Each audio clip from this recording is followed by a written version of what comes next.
Excellent, everyone. Well done. Whoa, I'm going like Irish there, or Scottish or something. How many consequences does Tavern have? I bet he has like 1 billion. I am a very squishy person. Maybe set up a lemonade stand. How's your first game of D&D since 93 going? Hey, this is fun. Yeah, Time for the reaction train. Okay, here we go.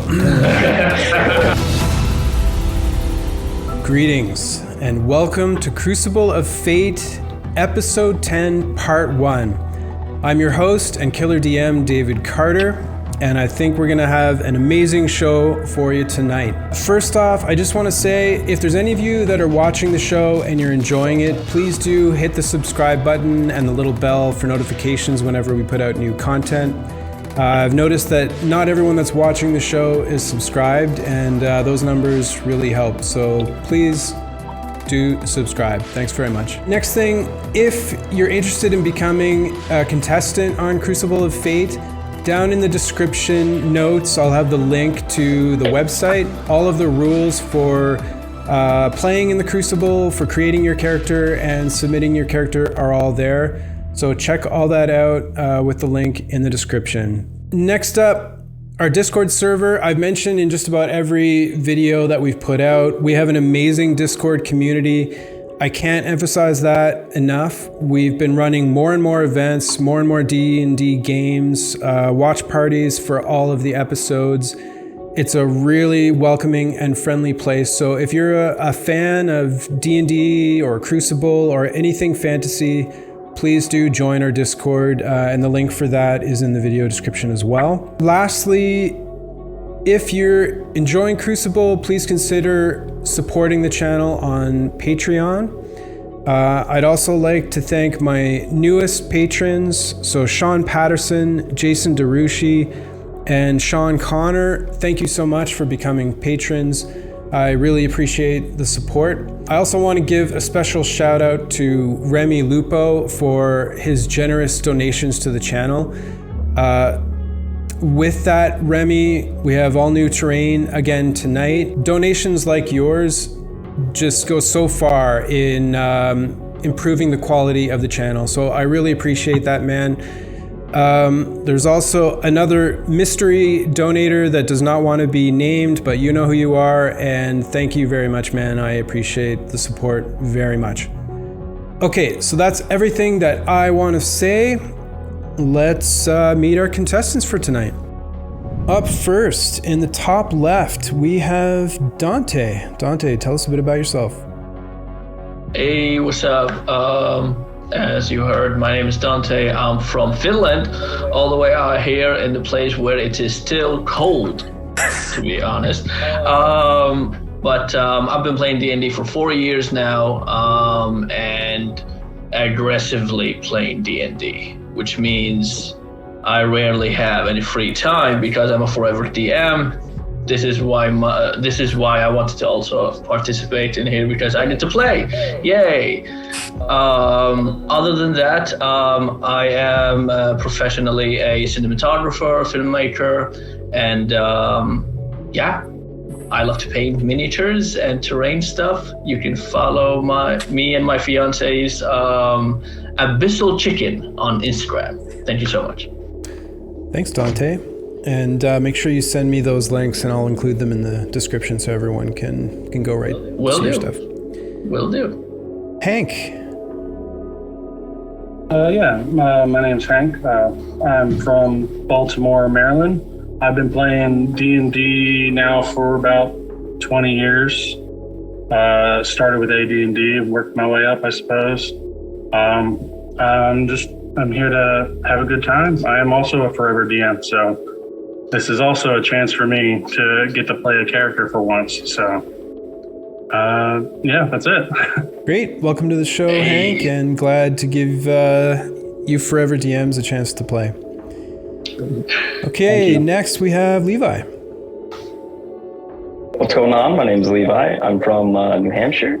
I have been playing D&D for about 6 to 7 years, ever since my brothers taught me, and I'm glad they did, because now I get to compete in something like this.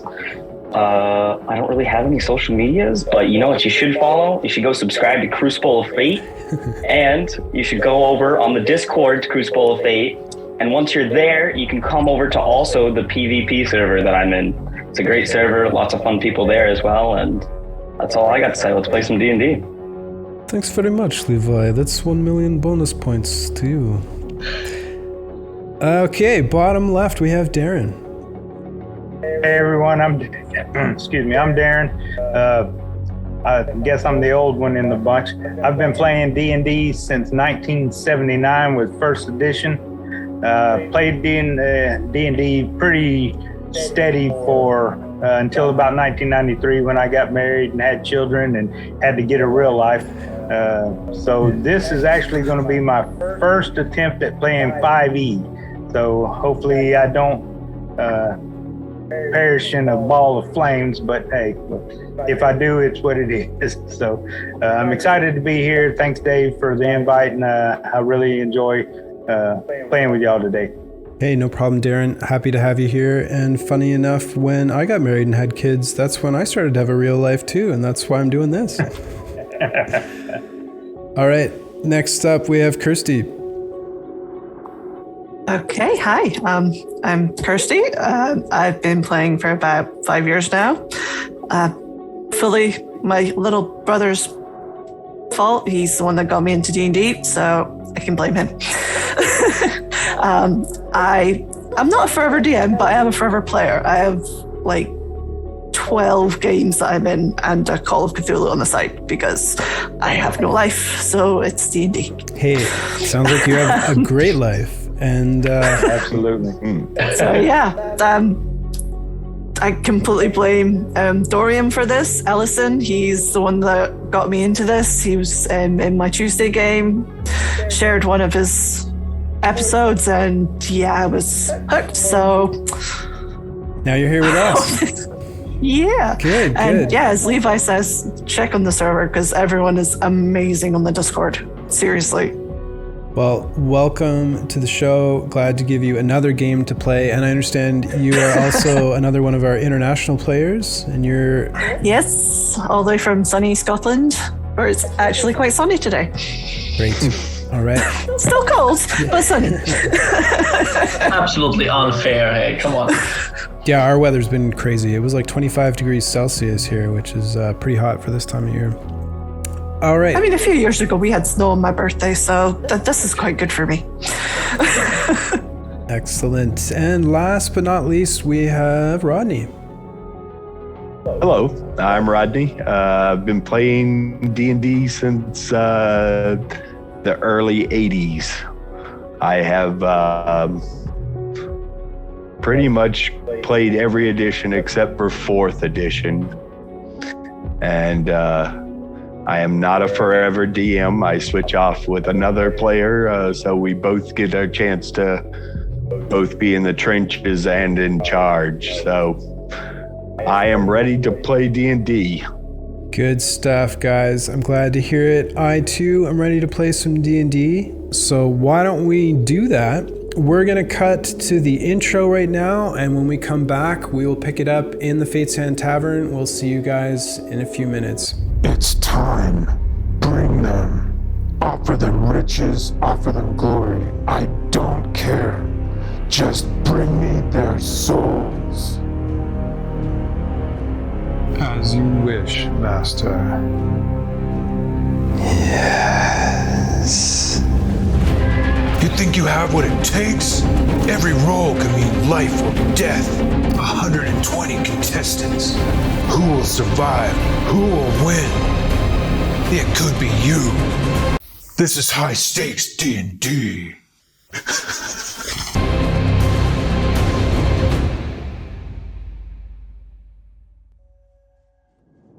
Your senses begin to return to you as you stare around at what remains of the Crucible of Fate contestants that have not yet succumbed to the dangers within this place. You can't help but wonder if tonight is going to be your night. And as the thoughts of that echo through your mind, you see the familiar shape of Tharamgul illuminated from above as he steps into the center of the circle. Wakey, wakey, eggs and bakey. Good morning, everyone. It is time for tonight's episode. I wish those of you whose names I call the best of luck. But I can't help but be very excited at the prospect of some of your guts being ripped out, perhaps being crushed to death, burned alive. Who knows what tonight is going to hold for all of you. It's part of the excitement. And I know that the 1,252 sets of eyes that are now watching are also very anxious to see who will be competing tonight. So, as I call out each of your names, please do collect yourselves, take a moment, and then introduce yourselves, please. First up, we have Poke Damage. As I stand up from being awoken, apparently, first thing I say, my man, you definitely have a weird taste of combat. As I step forward, you see this red tiefling with yellow piercing eyes and swirling horns that have all sorts of trinkets, silver or tooth from a monster from whatever, or all sorts of gold pieces, gems, rings, bracelets, etc. Silver slightly all the way kind of to the behind the neck, white hair, and what seems to be wearing as well as this very colorful, saggy long sleeve shirt on them, and seems to have like a very wide open of the chest, not seemingly wearing any armor. Slim and about 185 centimeter tall person, seems to be a male at least, and tight all the way to the knee boots, what seems to be a rapier to the side, as well as a holster holding 2 books on both of them, and what also seems to be there's a pouch that could possibly hold something to surprise all the eyes that are now watching us. Yeah. Welcome, Poke. I hope that your stay is enjoyable and that you survive the coming game. I hardly doubt it. I was having a very nice dream, and then you just came and messed things up for me. I believe I was proposing. I wonder who she was. Oh well, here we are. I'm glad that I disrupted your nice dream. Thank you for informing me of that. That was wonderful. You're a marvelous one. You're a marvelous one. I like you. And I would cast a prestidigitation to just clean myself from whatever the dirt is from the place that we're in. Welcome, Poke. Next, we have Goober. Yeah, so Goober steps forward. What you see is he's got a brown hooded cloak on, and he throws back the hood, looks around, takes in his surroundings. You notice he's got jet black hair. His skin is grayish green. He's got eyes that are an orangish red. He looks down for a second, solemnly. He says, Goober will find you, Lady Bree. Goober will right this wrong. And then he takes a moment in silence and looks back up, and now he's got a smile on his face. And that's all he has to say. Oh, well, and you notice he has studded leather armor. He's got a rapier that's poking out from his cloak. And you see 3 potions and a pouch on his belt. Welcome, Goober. It seems that you've lost someone. Are they down here with us? Cooler will find out. Good luck on your quest. I hope you find what you are looking for. Cooler will. Good. I like that optimism. Huh? You have to stay positive down here. Find your own light in a dark place, right? Let's move on now. Well, okay. Sorry. Didn't mean to give you too much attention. I apologize. Ranlin Greybeard. Ranlin stands close to 5 feet tall. He's a male with a medium athletic-looking build. He has a bald head, a long dark gray beard that comes almost down to his belt. He has cobalt blue eyes that seem to glow. He has lightly tanned, roughly textured, it's almost a leathery looking skin. He wears a well-used set of chainmail with green colored clothing underneath. He carries a warhammer and a shield. His belt has some vials and a pouch on it. And strapped to his back, he has a crossbow and a quiver of bolts. Aramgrol, what have you done? I had the talisman in my hands. After all these years, I've looked for years.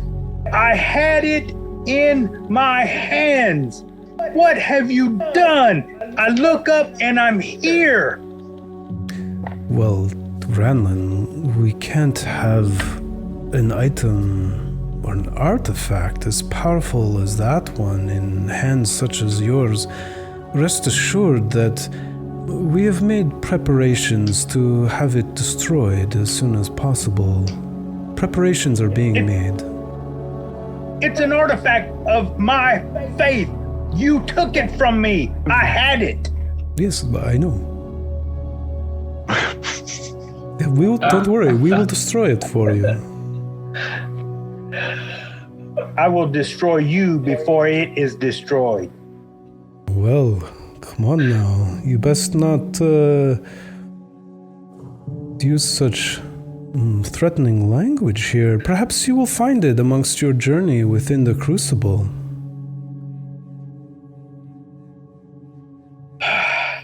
Very well. I would hate to break you away from your destiny without giving you a chance to fail miserably. I will not fail. I like it. I like it. The more optimistic you are, the better it makes me feel after failure. Thank you for that, Ranlin. Good luck. Tatina.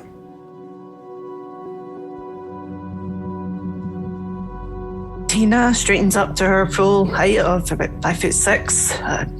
She's just a typical human. Dark clothing's tight up against her body.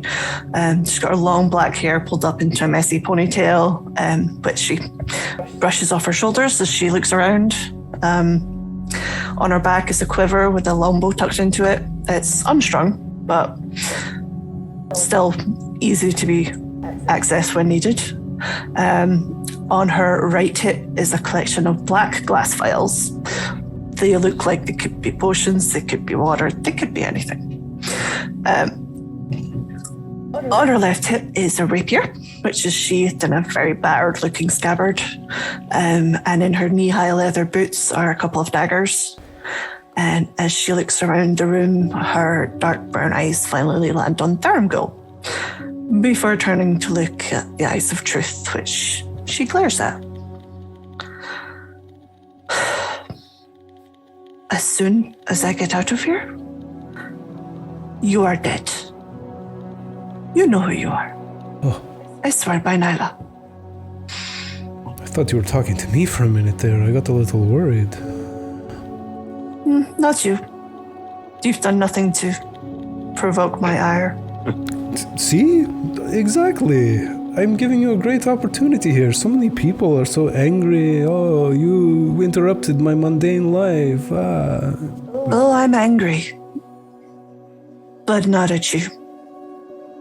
Well, I hope you can focus that anger into vengeance. Oh, I plan on it. Excellent. I look forward to this. Welcome, Tatina. Next, we have Pale.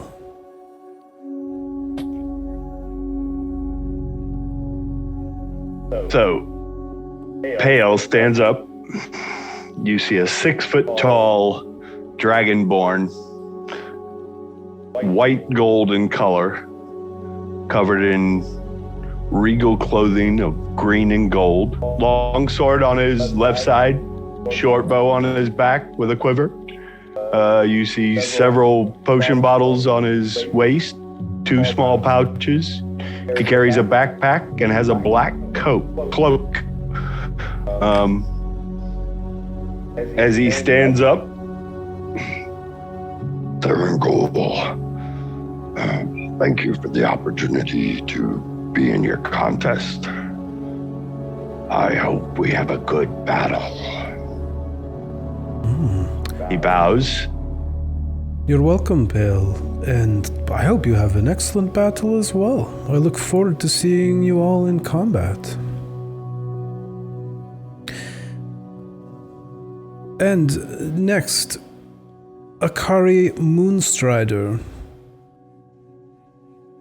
Akari will fall down, land on his feet. You'll see a 5'10", palish man. He has salt and pepper hair that goes down to about his shoulders. He has a wooden mask on with various furs all over him. He'll have one green eye poking through the mask and one blue eye. He's a medium build. He has antlers that are broken halfway up on top of his head. You'll see halfway down his arms are a bunch of burned-in molded chain marks and scars as the smell of ash and spring ruminates off him. He will look around the room, seeing all of his fellow contestants, and look back over to Tharamgul. Why would you stop me? I was having fun. Just think of this as an opportunity to have a different kind of fun, Akari. I see. Well, we'll have to see how the night goes then, Tharamgul. I'm tingling with excitement, I assure you. He chuckles a little. On his side, you'll see he has no weapons. He has just a wooden shield and scale mail on him. He has about 4 to 5 totems strapped on his belt, some scrolls poking out of his backpack, along with vials and pouches along his belt as well, several. And there we are, my eyes of truth. Our contestants for episode 10. Take it all in. Have a good look. Let the betting begin. Now, to give you a bit more insight into their personalities and intentions, I grant all of you 5 minutes to discuss amongst yourselves. I promise I will not interrupt. After your 5 minutes, we will determine which room you will be fighting in. But before that, you have time to yourselves. Your 5 minutes begin now. Akari will start off by sitting down on the floor. He will look up at everybody. Hello, it's good to meet you all. I have no intentions in harming you. And in fact, I believe we can all work together, at least for the first round. The eyes of truth are always watching. You know, I've always been wondering if the eyes of truth would ever be satisfied. So I have a feeling we're not the first, probably not the last for the next 1,000 years. So let's make it a good show for the rest of them, shall we? If we all survive, let's have a drink. If not, well, some of you can have a drink for the rest of us who might die. Did I just say us? Oh boy. Well, if you wish to parlay me, I am happy to show you what I would have to bring to a team. But if not, just remember, we are playing a game. And remember to stay out of my way. I'll take that as a note. What about the rest of you? I heard some of you are vengeful, some are looking for something they lost, and one of you is just having fun, which I'm intrigued about. I had the talisman in my hand. It was the artifact of my faith we've been looking for years. I actually had it in my hand before it was brought here. It's my job to get it back. Right. I will That's do what everything you said. in my power to get it back. I believe our friend here is a broken recording. He seems to keep repeating the same things. Apparently so. My friend, your name was Randlin, right? Yeah.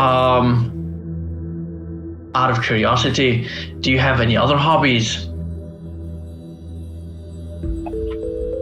I love making things, turning metal into weapons and swords, armor, anything that you could need, I can make for you.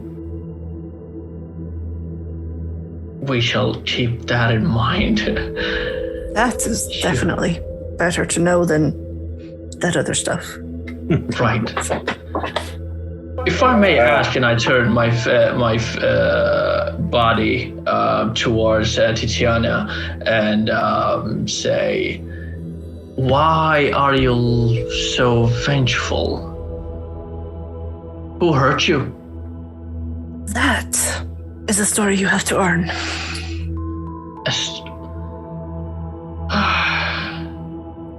I mean, we're all going to die eventually.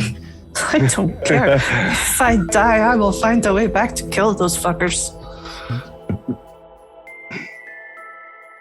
Sure. I mean, If that's I'm in how you hell. wanna do it. Anything's possible. That is also a good point. That is a very good point. But make no mistake, I do intend to try and win. That makes sense. As do I. Fair enough. This is a game all about trusting and untrusting. People will lie, cheat, try to poison you, kill you. Everybody's trying to win. Like I said before, I do not ask you to trust me, but if you're not willing to give a little something, then at least stay out of my way so I don't have to. And he turns over, he kind of looks at the Dragonborn, and then he takes a second thought, he's like, I guess I'll have to try to remove you. Well, I will give you this. Just call me Tina. All right. Tina it is. And as you guys have heard earlier, my name is Poke Damage. Poke Damage. No? Very pretty. It worked, I swear it worked. Just a couple of days ago it worked, but here we are. He laughs now because he just now gets it. Akari will pull his mask further down on his face. Oh, come on, you guys. We're in the worst place that could ever be. Some humor, bad humor could even work. No? All right. Definitely bad humor. So, that was your 5 minutes, but I want to give an opportunity to both Pale and Goober to talk. Goober, do you have anything you would like to say?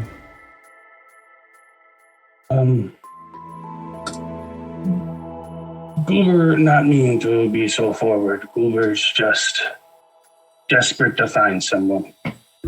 Goober means no threat to anyone. But if Goober cannot trust you, Goober will not hold back.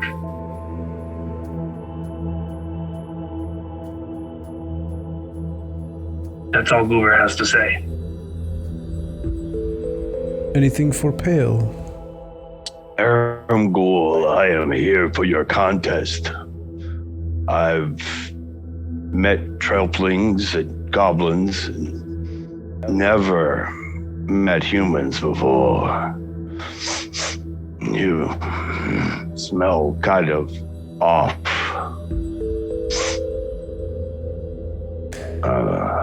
I'm ready for your game. Very well, then let us not wait any longer, everyone. Let us get the show on the road. First, before we get into your intermission actions, I would like you all to be aware of the goods that I have imported into the gift shop. I have made some good deals with the broker down here, and, well, he has delivered. So, if you would all focus around you. And you see the stone and wood of the Fate's Hand Tavern disappear as we fade in to the gift shop and the glass display cases containing the tiered magical items. In Tier 1, there are 2 items. The first one, you see a small leather pouch floating in the air, slowly rotating. Its contents have been removed so that you can see that there are 5 3/4-inch diameter black spheres also rotating outside of the pouch. Next to that, you see a pair of finely crafted boots made from a soft-looking material. Patterns of branches and leaves are intricately embroidered into the material. In the central display case in Tier 2, you can see a gold amulet made with sturdy links and a circular medallion with a symbol of Oriah beautifully carved in its center. In direct opposition to the beauty of this amulet, you see a wicked-looking curved dagger designed with several sharp hooked features at the base of the blade and the base of the handle. An intricate gold carving along the back of the blade resembles intertwined snakes. And in Tier 3, 2 items there as well. The first, a velvety black cloak. And second, a sword that continuously changes size as you think about the style and size of sword that would be most appropriate for you to use. You can see that it is a sturdy design with a finely crafted blade, the hilt wrapped in a high-quality black leather.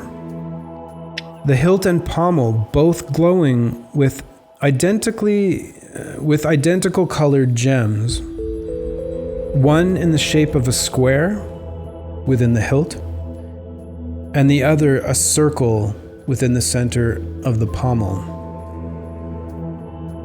And there you have it, folks. Those are the items for the gift shop tonight. So without any further ado, it is time to roll our initiative for intermission actions. Poke, if you would please roll your initiative. Not my best. 12 for Poke. Goober. That work? Oh, there it is. 14 for Goober. Ranlin. All right, another 12. You have a +5 there, Ranlin. Poke, was yours? I have +3. Okay. So he can go first, basically. Yeah, I'll drop you down to 11. Tatina. 16. Pale. Nope. Whoa. Nice. 22. And Akari. A 7. Welcome, Pale. You are first on the agenda for intermission actions. What would you like to do? I would like to enter the gift shop. Excellent. One moment, please. The tavern fades away. The gift shop reappears, and you see the display cases that were before you just a moment before. Tell me, Pale, what has caught your eye?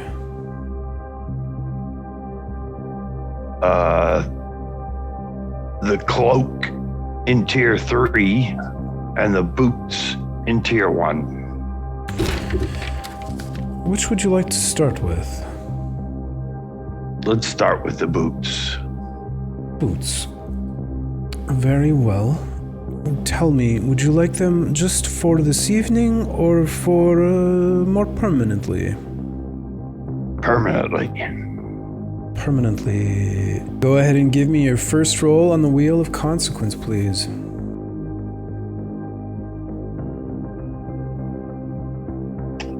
A 10. Lose 10% of max and current HP. And that's rounded down. And So each time that you would level, you'd reassess your original max and then take your 10% off. And for tier 1, this is the only roll you need to make. So congratulations, Pale. You are now the proud owner of Boots of Elvenkind. So while you... I don't need to do this as Therangul. This is not... Alright, so while you're wearing these boots, your steps make no sound, regardless of the surface you are moving across. You also have advantage on any dexterity stealth skill checks that rely on moving silently. You still wish to proceed with the cloak?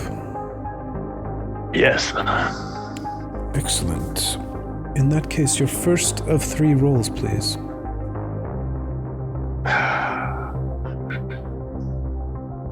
A 20.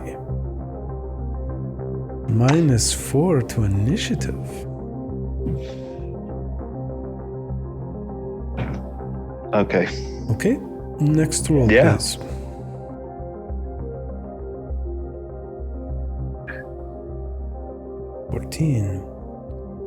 -2 strength. Okay. And last roll, please.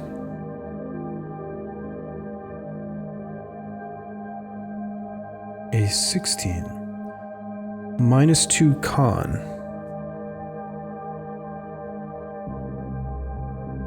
Okay. Oh. I can deal with that. I'm glad to hear that, Pale.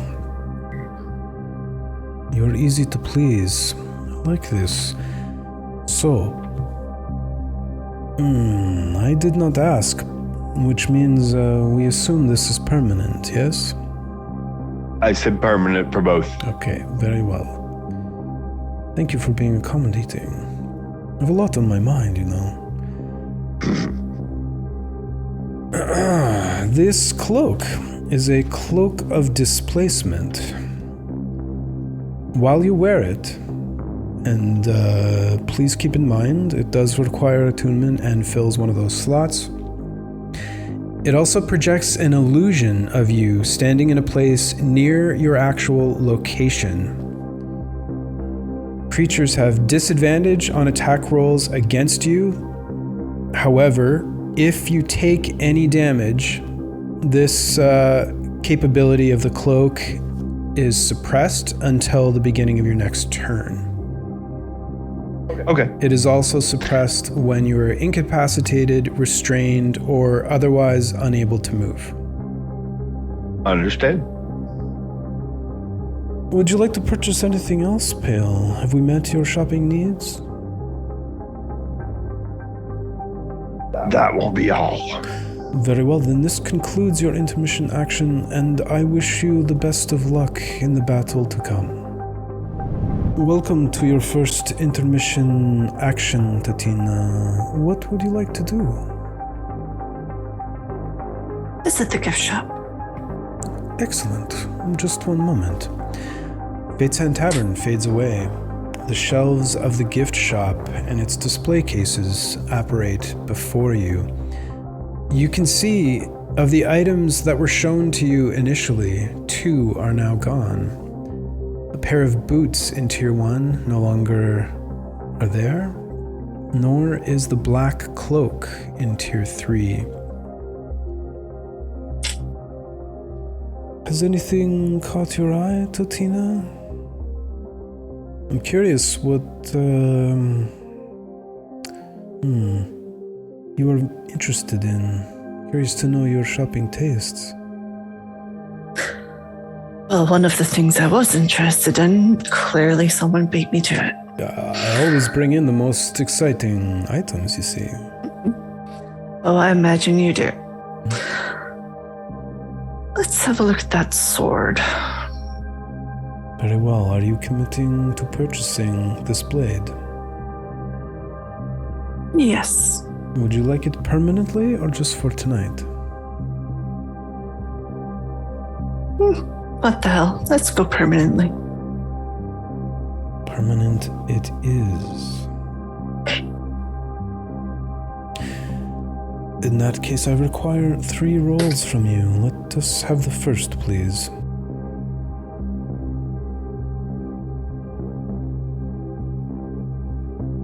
-16. -2 to your constitution.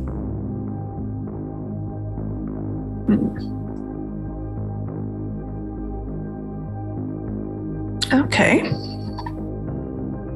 Very well. Second roll, please.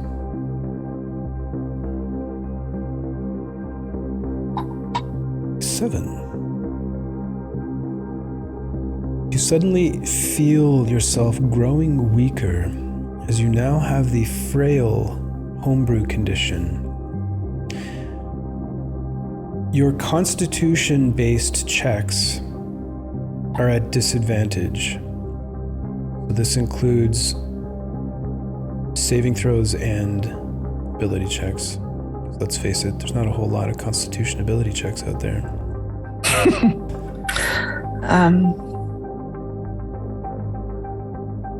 You know what? For now, I'll take it. Very well. Next roll, please.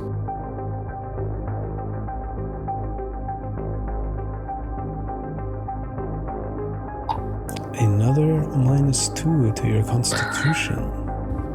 That one, I'm going to use the Fate Sphere to reroll. Very well. Go ahead and re-roll. A 1. Well, shit. Hope you're not heading down the path that poor Larback was on. I hope so too, but I'm going to reroll that one. That one I can't do. Very well, just one moment, please. I must mark off Sorry. your first Fate Sphere, and now a second. Okay. For with a 1... Apparently, this world hates me. For a 1 is slowed, just to be clear. Yeah. Okay, so you wish to reroll this. Yes.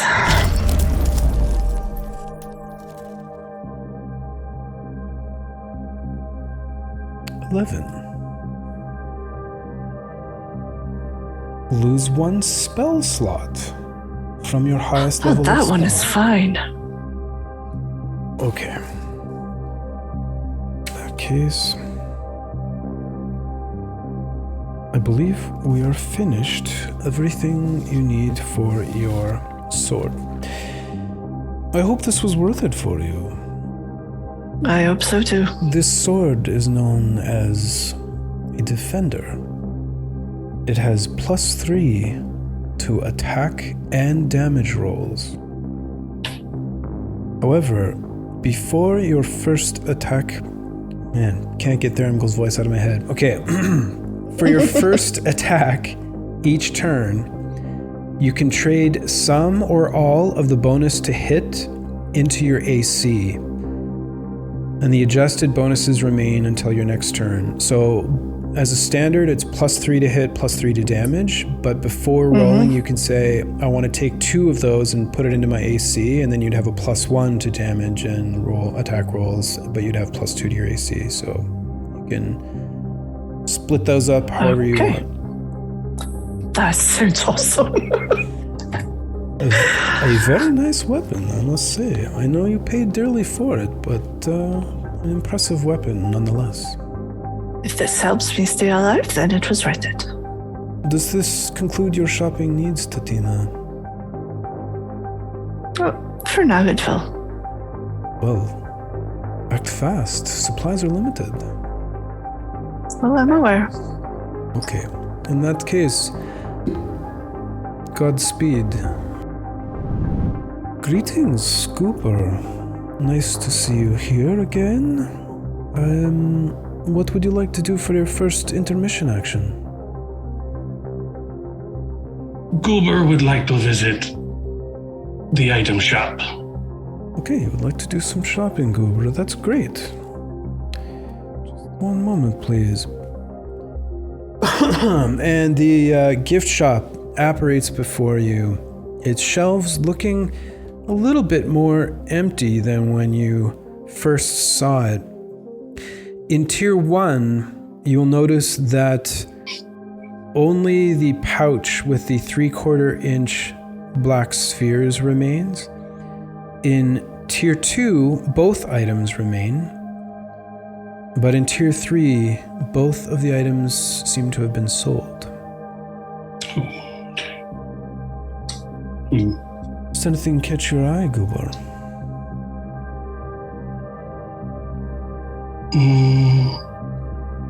Goober would like to go for the pouch and the dagger. Excellent, excellent. A bulk shopper. I appreciate your business. Which one would you like to handle first? The pouch. The pouch. Then I just need one roll for you. A 6. A homebrew condition called Shamed. This would mean that your charisma-based checks are at disadvantage.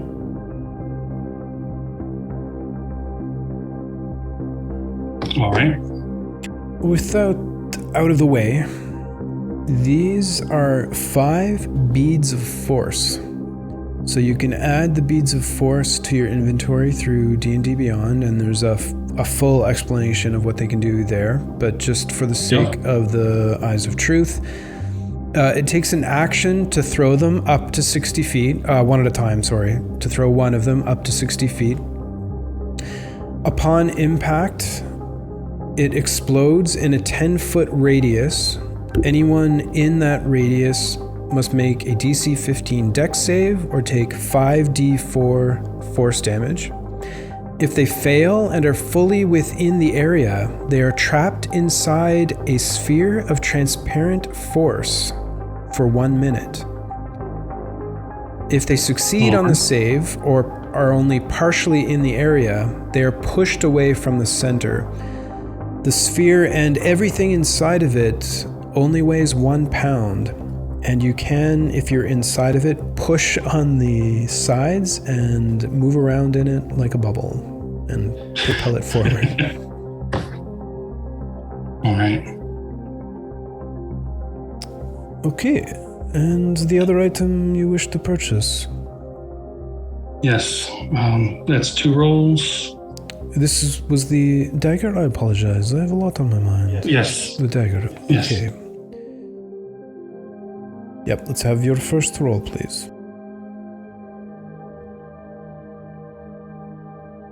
A 2. Poisoned.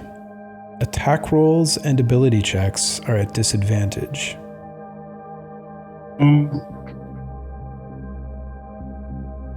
I think I'm going to keep that. Very well. Your second roll, please.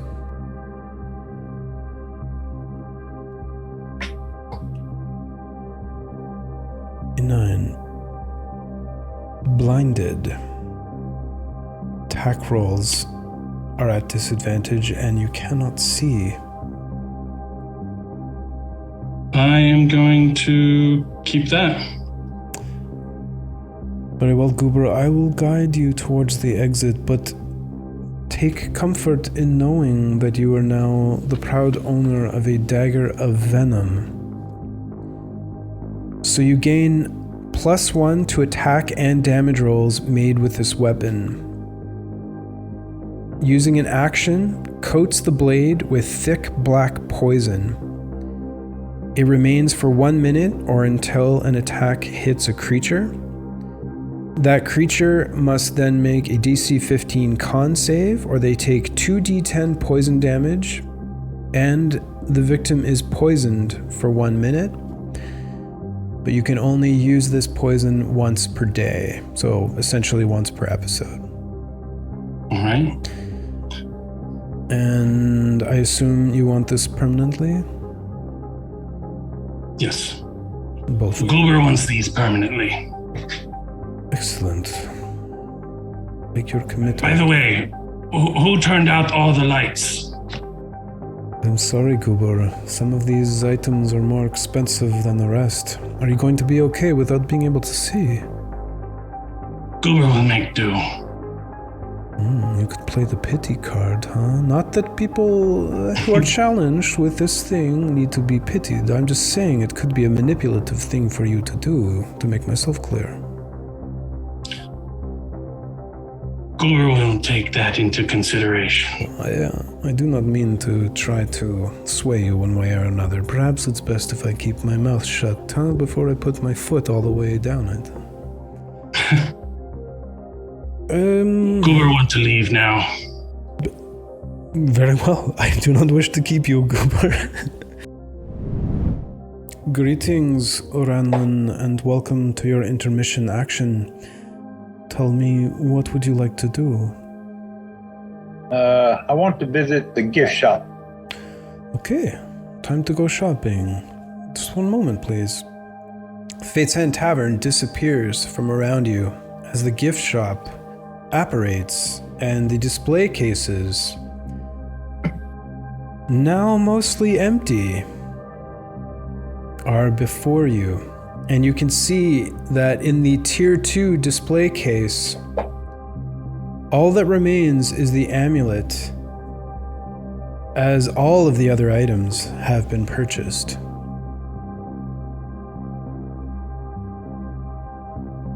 Oh, that's actually the one I wanted to look at. Well, hey, fate is with you, Ranlin. Perhaps, the loss of your artifact, this could be a temporary replacement, perhaps, There is no replacement, but this may do. Just trying to make you feel better, Ranlin. You seemed quite disturbed. Very disturbed would be the proper term. Excellent. Okay. Are you committing to buying the amulet permanently or temporarily? Permanently. Commitment. Seems to be a trait that is ingrained in you. Commitment to a task.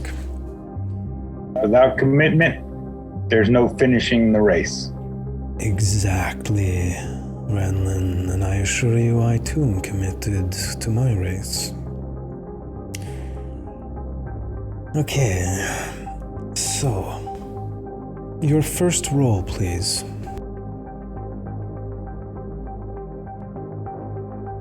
$14. Okay, 14. -2 strength. I'll accept that.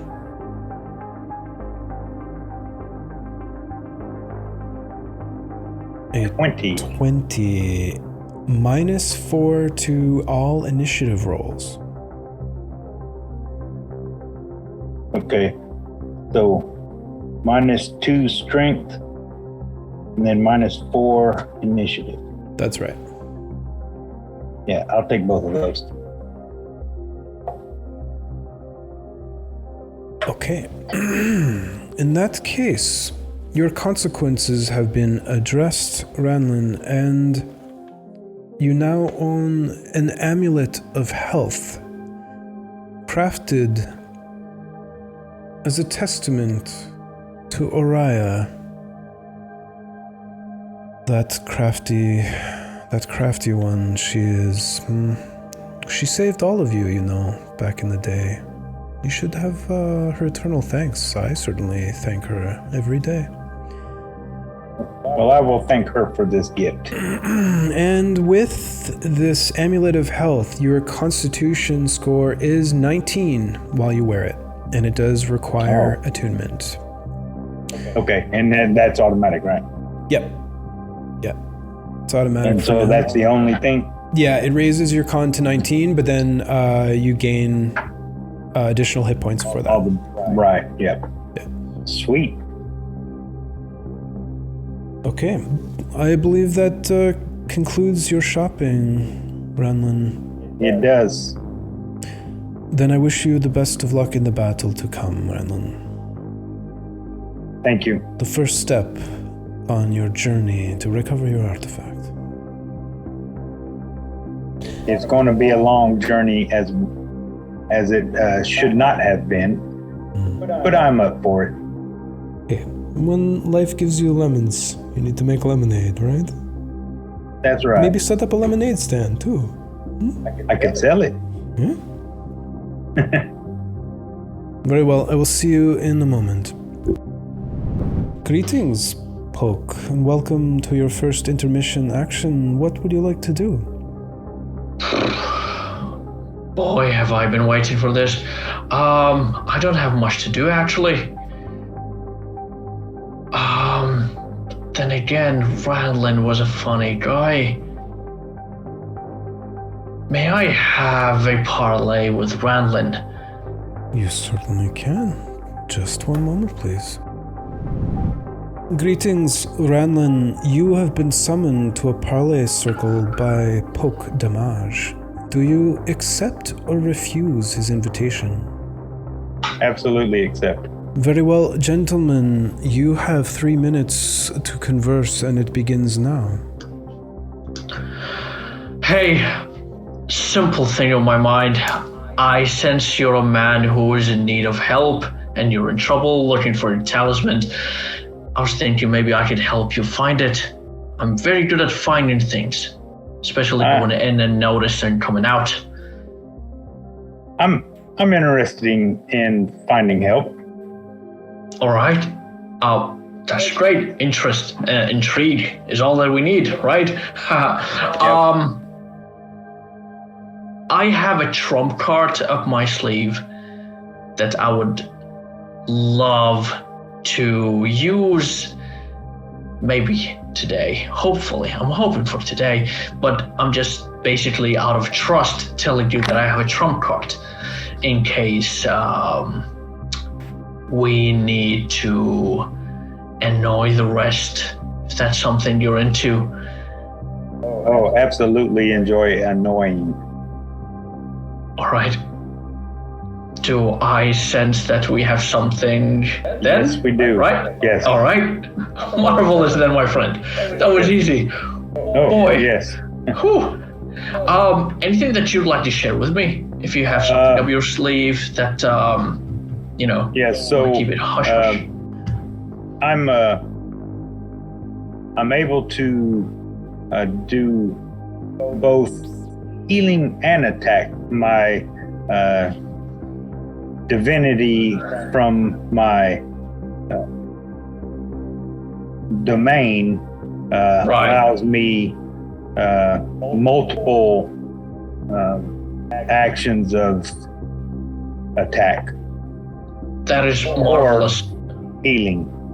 That is, to be honest, that is very marvelous to hear, because as you can see, and I put my head like this, I am a very squishy person. I'm not even wearing any armor. I might die just by if anyone sneezes at me, really. And I hope that doesn't happen today. Yeah, I believe I can help you with that. You're an amazing man. I can't wait. Love the beard, by the way. Oh, it took years to grow. I can tell. As long as I've been on my quest, I have been growing my beard. That is a very long quest, my friend. And absolutely. I hope to get to hear about it anytime soon. I hope to be able to share with you. Marvelous. This was awesome. Thank you so much. Can't wait to experience whatever the eyes want to witness from us today. Gentlemen, your 3 minutes has expired. I hope that your business was concluded adequately, but regardless, the parlay is complete. Greetings. Akari, it is your turn for your intermission action. You were levitating for a moment there and defeating gravity. Tell me, what would you like to do for your first intermission action? Well, I think I would like to parlay. Excellent. And with whom would you like to speak? I would like to speak to Poke. To Poke. Greetings, Poke Damage. You have been summoned to a parlay circle by Akari Moonstrider. Tell me, do you accept his invitation or refuse it? I do accept. This is interesting. Very well. You have 3 minutes, Akari. What do you have in mind? Well, as I said before, we're all trying to survive, and I don't even expect you to trust me. Just because I'm parlaying you does not mean I expect you to trust. But the only way to trust someone is by earning it. I would love it if me and you would go on to the next round together. But in order to do that, we have to work together. Looks like we have a lively bunch against us. I bring quite a few things to the table. Care to share? Well, I mean, I know you're looking a bit squishy, but I could definitely be used as a... Absolutely. I could be used as a shield, as a mount even. As a mount, that's something I've never done before. This would be interesting. I could get you around, get you to safety, get you to high places. And in the meanwhile, you can go off doing your own thing. I love this. This is an amazing offer. And as you said earlier, trust needs to be earned. And I'm an easy person to win, so to speak. Well, I'll share something with you as well. I have something up my sleeve, so to speak, that could deal, regardless of how large the annoying thing or things are, I could easily dispose of them or turn them to fire, to be honest. That's good, that's good. To be specific. But in order to do that, we need you to keep safe. So if you take me as a mount, I can get you in and out. As I said, this is a marvelous offer. I'm up to it. Sounds good. I look forward to working with you. Likewise. This is interesting. I really do love this. I have one last... James. We'll have a fun time with our group. One last thing. Go ahead. During battle, during our first round, we'll be able to hand you some berries. Part of our agreement here could be that I will give you 5. If I go down by any chance, you come over and feed me a berry, and I'll get back up and continue to support you. And likewise, if you go down, I'll feed you a berry. I will try my best to do that, my friend. This is gentlemen, amazing. That is your 3 minutes. Your parlay has concluded, Akari, and have all of our intermission actions.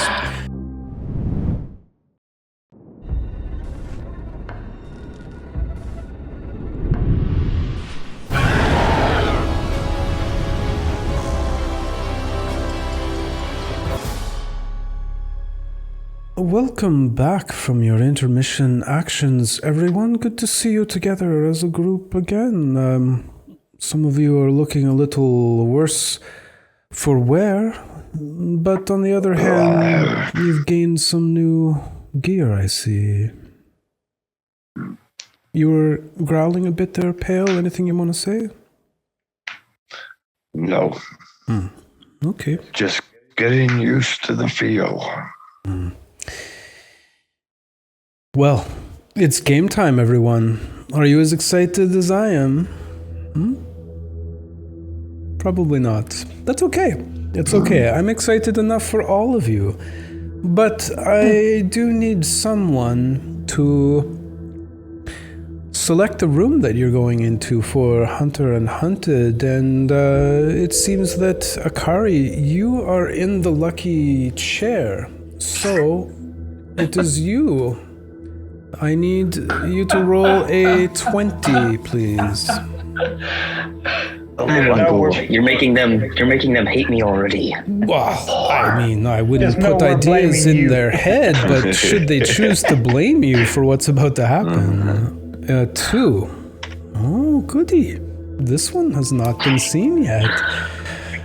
Oh boy. I love it when these low. What have we done? Okay. Thanks, Akari. Well, I've been waiting for this one to come up, actually. A friend of mine had a bit of trouble with his pet. Apparently, it escaped from its cage, so I'm gonna have to find a way to contain it, and looks like you guys are the ones to try. Okay, excellent. Then it is time to begin. If you would please follow me. And with this, the Fate's Hand Tavern disappears from around you, and you find yourselves instantly within the gated gallery, standing in front of the many rows of the monolithic stone portal entrances that this room is comprised of. You see at least 45 of them for now, to be exact. Nope, sorry, math is not my strong point. There are 50, in fact. It's dark in this room. It's hard to see exactly how many there are. And as Theramgul stands in front of the Hunter and Hunted column, you can see a portal making its way forward and now arriving at the monolith just in front of you all. Before you go in, I think maybe one of you might have to give a helping hand to Goober. I'm afraid he's unable to see anymore.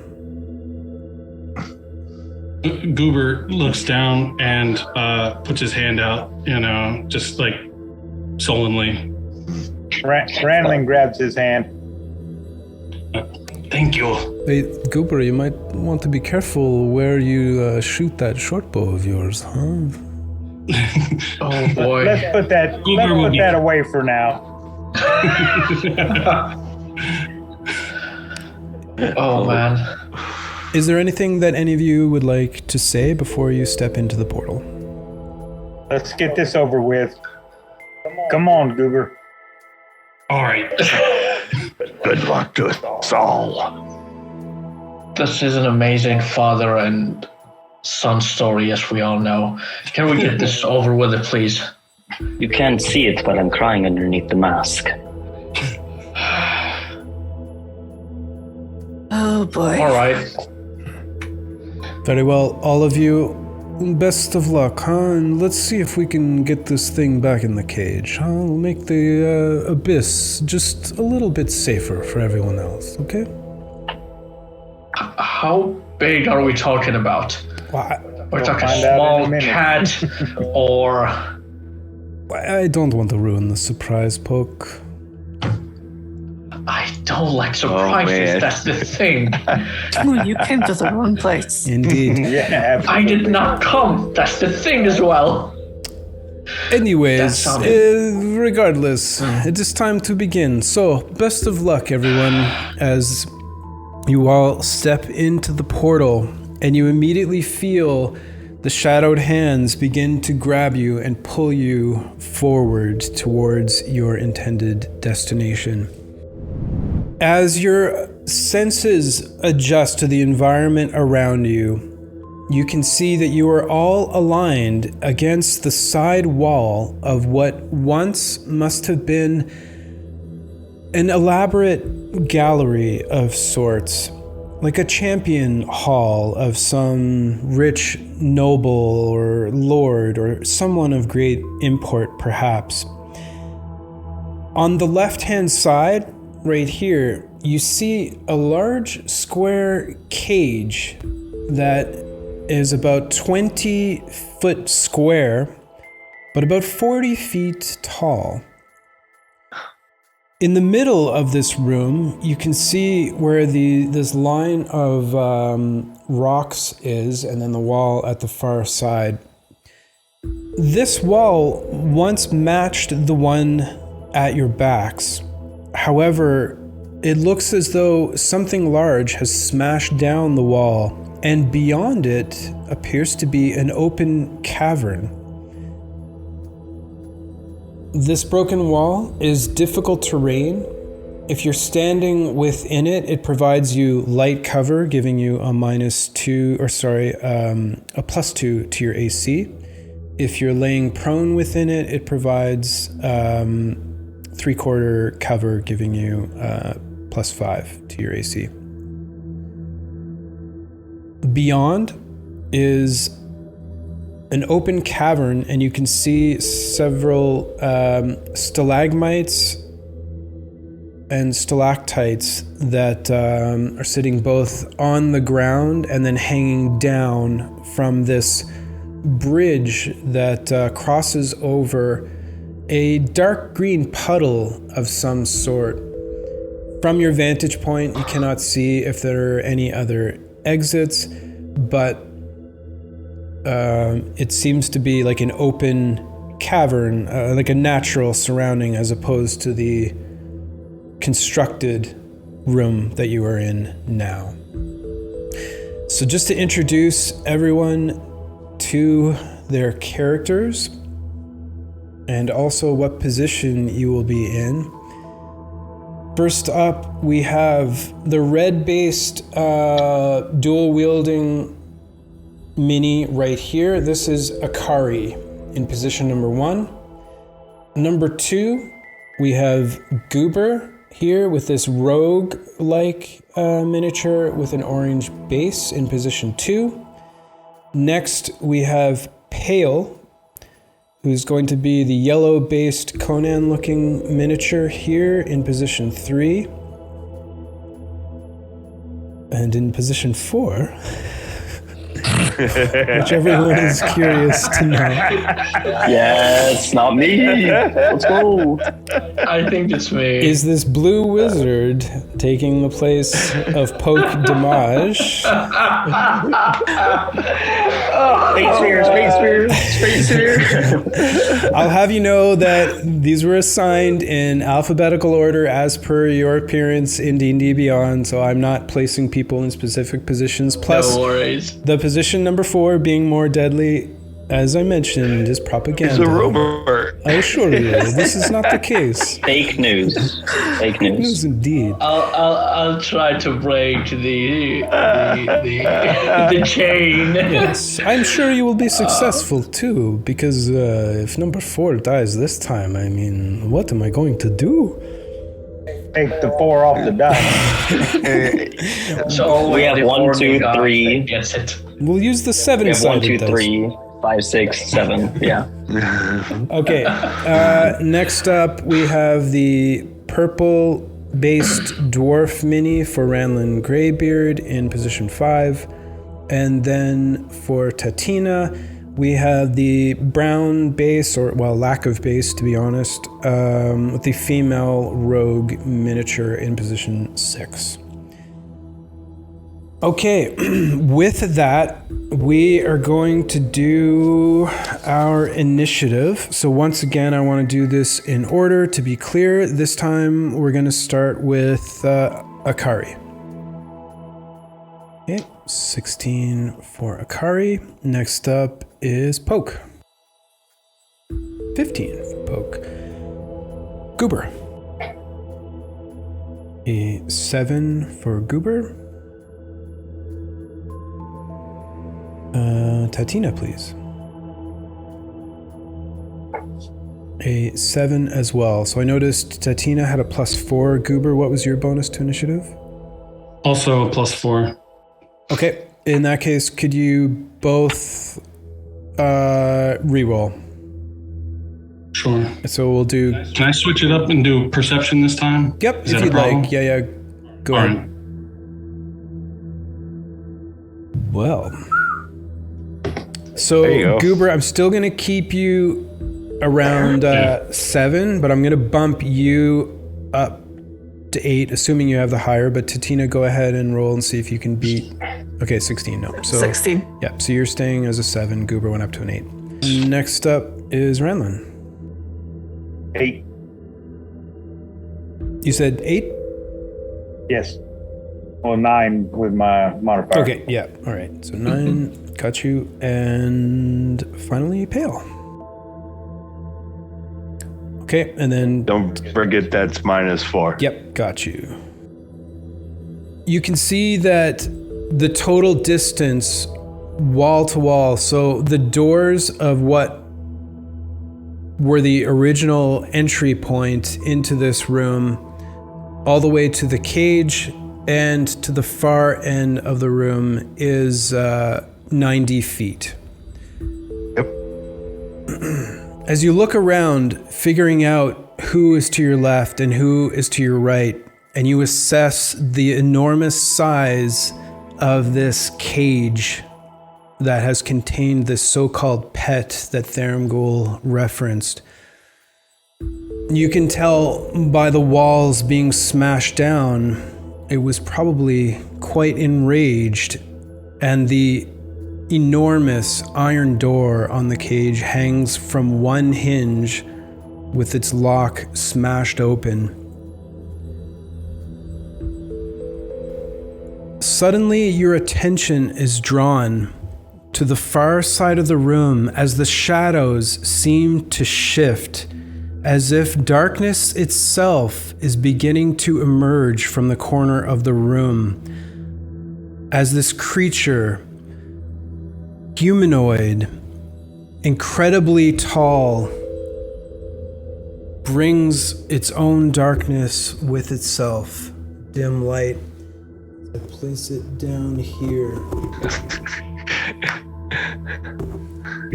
I'm just gonna move the camera around to get a good look at it here. Hopefully this one fits in the camera view. Sometimes.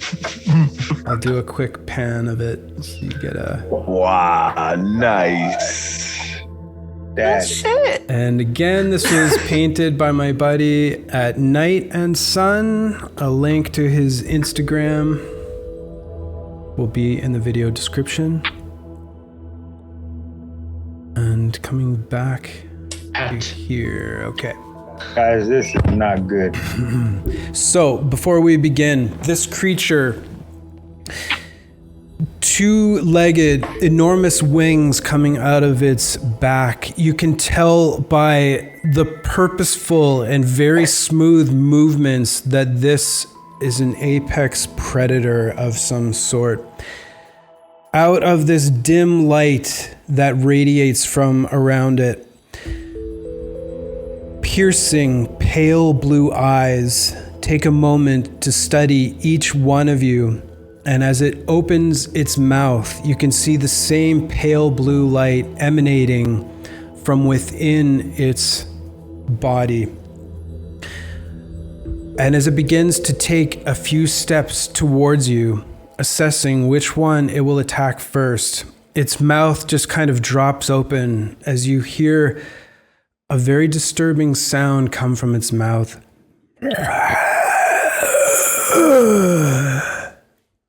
that is where we will begin the encounter with Akari going first. I'll make it quick. I'm gonna pop a potion of speed right off the bat. Bonus action. Potion of speed. Yep, I will mark that as used. And that is equivalent to hasted, or is there some slight differences? It's a haste spell for a minute for free. I don't need to concentrate on it. Okay, sorry. So +2 AC, the 30 extra movement speed, and and an extra action. Understood.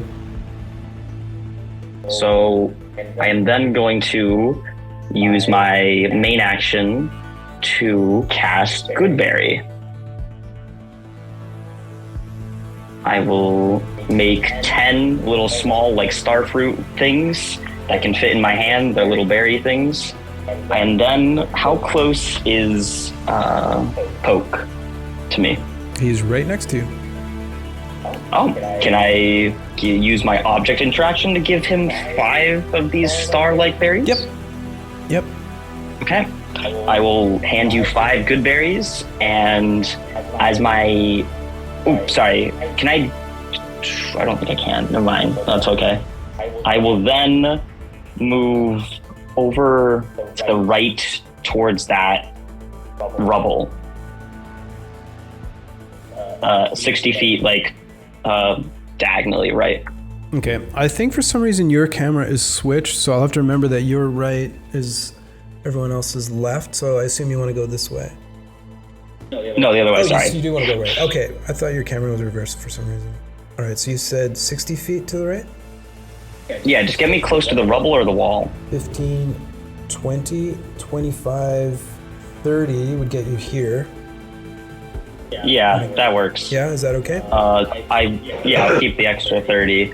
And I will look over at Poke and he'll say, "Give me a moment to prepare." And he's going to take the dodge action as his hasted action. Okay, we'll keep in mind that you are currently dodging. And that'll be it. Also, just a add-on, haste does give you advantage to dexterity saves. Okay. Yeah. Sounds good. I'll leave that to you to remember, Akari. Next up is Poke. Oh boy, you call this a pet? Come on!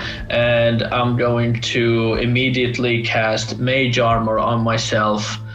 And you see this pink full plate that appears encumbering and covering Poke Damage for a few seconds. Then it just becomes slightly invisible. And then I'm going to also follow Akari slightly, so 30 feet of movement. Whatever that could get me. 5, 10, 15, 20, 25, 30 will get you here. All right, thank you so much. And then I'm going to be, oh boy, this is going to start turning bad. Oh boy, I'm stuttering. Oh no. Okay, what was the song? Then I'm going to start mumbling to myself old songs that I used to sing when I was a child and activate my I'm sorry, blade sync. And so that would give me stuff, basically. Okay, so your blade song is activated. Not to be confused with your blood song, which has very different lyrics. Exactly. Which is a whole different thing. Very different lyrics. Yeah. Hopefully, we do not see your blood long enough for it to sing. Exactly. So basically, now my AC is 19, if it matters to you. Okay. Thanks very much for that. Next up is Pale. You have 2 minutes on the clock. Oh. And you are the yellow. So I'm going to head right over where they are as well. Movement straight ahead of me, 30 feet. Okay, 5, 10, 15, 20 gets you right behind Poke. Okay, put me over closer to the wall. Okay, 25 gets you here. Okay. I'll stay there. Want to stay there? I will cast Mage Hand as my action. Very well. Mage Hand, which appears... Where would you like it to appear? It's with... Just right on top of the wall. Just 10 feet in front of me there. Okay, so the wall actually goes all the way up to the ceiling, which is about 50 feet tall in this part of the room, yeah. So you can't... There is no... Okay, so that's just rubble. That's just a section of the wall that is open a little farther. Yeah. Oh, okay. Okay. David, right in front of the wall. How high is the rubble? The rubble is only about 5 feet high or so, if that. I mean, it's okay. 3 or 4 feet of just all the stones having been knocked down. So it just creates difficult terrain for that 10-foot gap in between where the wall ends right here, and then it extends all the way. So the 10 foot of squares right along here is difficult terrain. Thank you. Okay. So, Pale, did you want your mage hand to be over the rubble? On top of the rubble. Yeah, on top of the rubble. All right. You know what? And, I'm going to make it the blue one because the clear one is probably harder to see, so... Well, you can make it clear because I'm going to turn it invisible as well. Okay. There you go. And then I'll use my bonus, my cunning action to hide Very well. in that area. Give me a stealth roll, please. Okay, a 9. Anything else for Pale? No. Very well. It is Ranlin's turn. So I want to move 25 feet diagonally toward the opposite, I guess, to the left of Akari, if I can get there, or just 25 feet however far I can get. So 20 gets you to here. Okay, go up one towards the wall. Yeah, there you go. That's good. Okay. And then as my bonus action, I want to... Wait a minute. Sorry, that's an action. I want to cast Aid. And I want to target myself, Akari, and Poe. Okay, do you mind just reading out aid for the folks at home? Yep, your spell bolsters and your allies with toughness and resolve. Choose up to 3 characters within range, which is 30 feet. Each target hit points maximum and current hit points increased by 5 for the duration. Okay, and you said yourself, Poke, and Akari. Poke and Akari. Okay. So guys, make sure you add in your temporary hit points. Thank you. Oh no, wait, sorry, they're not temporary hit points. It raises your max by 5, right? Your max incur- Okay, right. Yeah, so not temporary. And it lasts 8 hours. Okay. Man, this is amazing. I'm done. Okay. All right. Goober, you're up. All right. So Goober is going to reach down to a potion on his belt, and he's going to take it. It's an elixir of health. As his bonus action. And that when you drink this potion, it cures any disease afflicting you, and it removes the blinded, deafened, paralyzed, and poisoned conditions. All right. So, you regain your sight, Goober, and the poison leaves Goober! your body as you are now feeling much, much better. Quick question, does that affect the shamed condition at all? Well, actually, no, it doesn't, because it doesn't say it does. Correct. All right, now with that, he's going to look around the room as he hasn't technically seen it yet. And when he sees the pet, his eyes go wide And he says, what do you feed a pet like that? and then he moves up towards the 30 feet up towards the rocks on the left where the cage is. Okay. Can he see beyond those rocks? Yeah. So the rocks are Alright. only 3 or 4 feet tall, so you can see all the way across. Okay. So he's gonna get up there, and he's only 3.5 feet tall. So Yeah, you can see the rock features up above the rubble, though. okay. The 15, 20, 25 gets you to here. He's got a speed of 30. Okay. So I wanna. Oh, if I can move. Are you saying that if I move up the extra 5 feet, I won't be able to see past it? That's when you'd be about even with Gotcha. the rubble, I would say. All right. So, well, then I will stay there, and I can see this creature from here, correct? Yep. Yeah, it's towering. Then I will pull out my bow and shoot an arrow at it. Okay, go ahead and make your attack roll, please.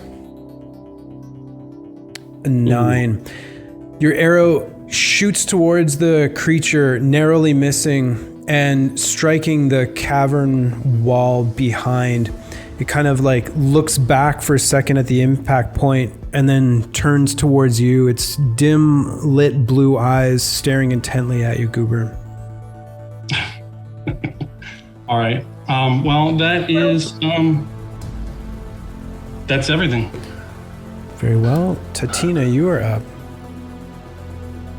Oh, crap. Can I move the additional 5 feet now? I'm sorry. I meant to ask about that. Yep, no problem at all. If it's too late, that's fine. Oh, no, it's fine. You move up. But Thank you. just so you're not in the difficult terrain, you're in front of it, but I would say that you have light cover where you are. Yes, sir. Thank you. Hey, Tatina. Okay. I'm going to go diagonally up to Goober. Very well. 5, 10, 15, 20, 25, 30. And seeing that he can see, I'm going to grab a different potion and hand it to him and say, so you can aim better. And I'm going to duck behind the rubble and bonus action hide. Okay. Thank you. It's a free object interaction to reach out to hand it to him. Bonus action hide. Go ahead and give me your stealth roll behind cover. 14.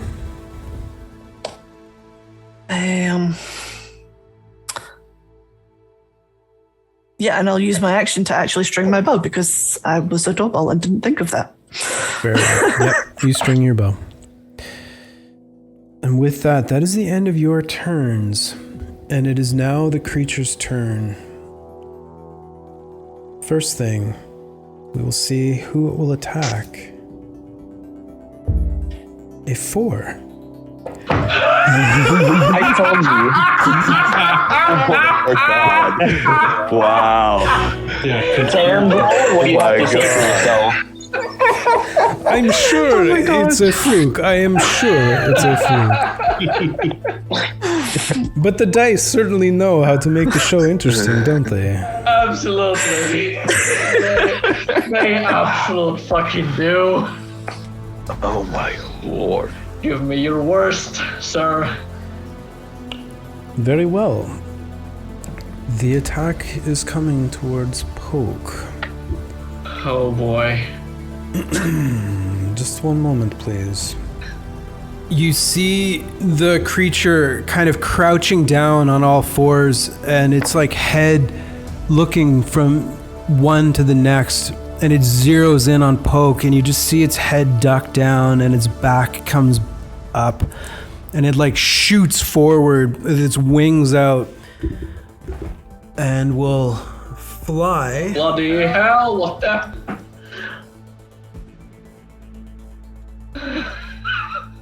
It will fly here. 5, 15, 25, 30, 35, 40,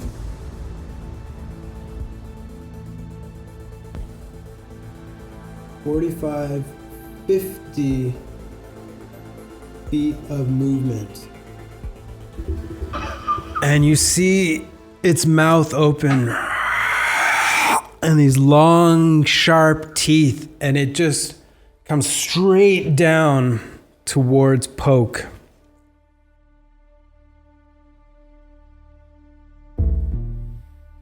Poke, does a 21 hit you? I cast Shield. Very well. And my AC is now 24. As it just opens its mouth in front of me, I'll be like, oh, bloody hell. And I summon just a massive paladin-like shield in front of it, pink in color. And it just has a feminine hand on the shield that just appears. Its mouth hits the shield in front of you, and you see its features turn in rage as it brings this scythe up with both hands and try to bring it down onto your head, Poke. You do smell like hell, my friend. Come on. 17. Clang! It ricochets off of the shield. You see, I'm still alive, folks. Its eyes focus in on you as they get brighter and brighter and brighter. And for a moment, you feel your soul starting to pull from your body. Poke, I need you to make a charisma saving throw, please. Oh, shit.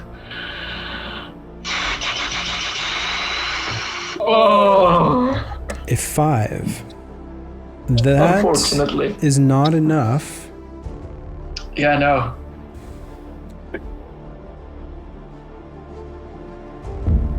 What happens to me, dude? Do I sorry, turn to a sheep? ignore that. Oh no. No worries. Don't ignore that. In fact, take it to heart, literally, as you take 19 necrotic damage as your soul is being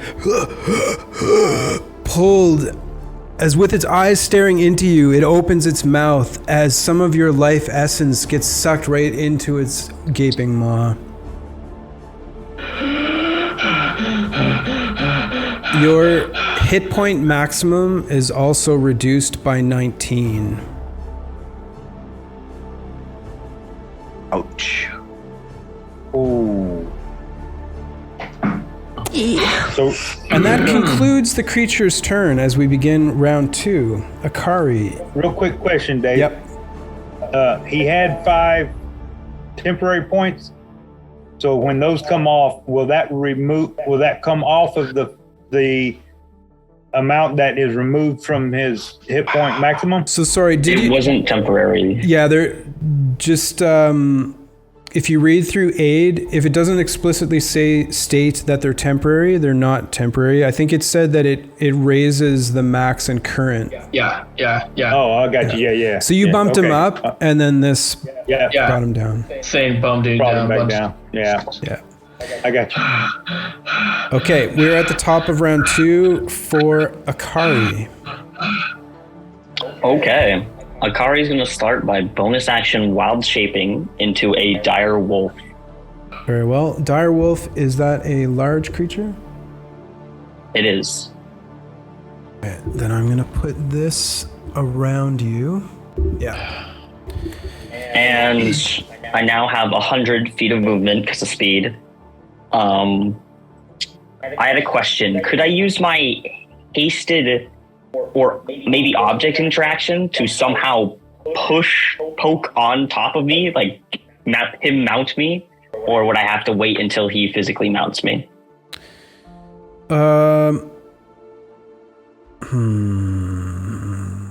There's no specific ruling on it, so I was just wondering if maybe I had to use an action for it. I'm okay with that as well. Okay, just hold on a sec. So you want to try to pull him onto you. More like since I'm a wolf, more like a wolf, I put my head down and like underneath his legs and scoop him up. Could that be like an acrobatics check? Okay, I'm gonna... not that this is gonna affect you too much, but I'll just say it uses up 5 feet of movement. Okay. And Poke, go ahead and give me either athletics or acrobatics. Going with acrobatics all the way.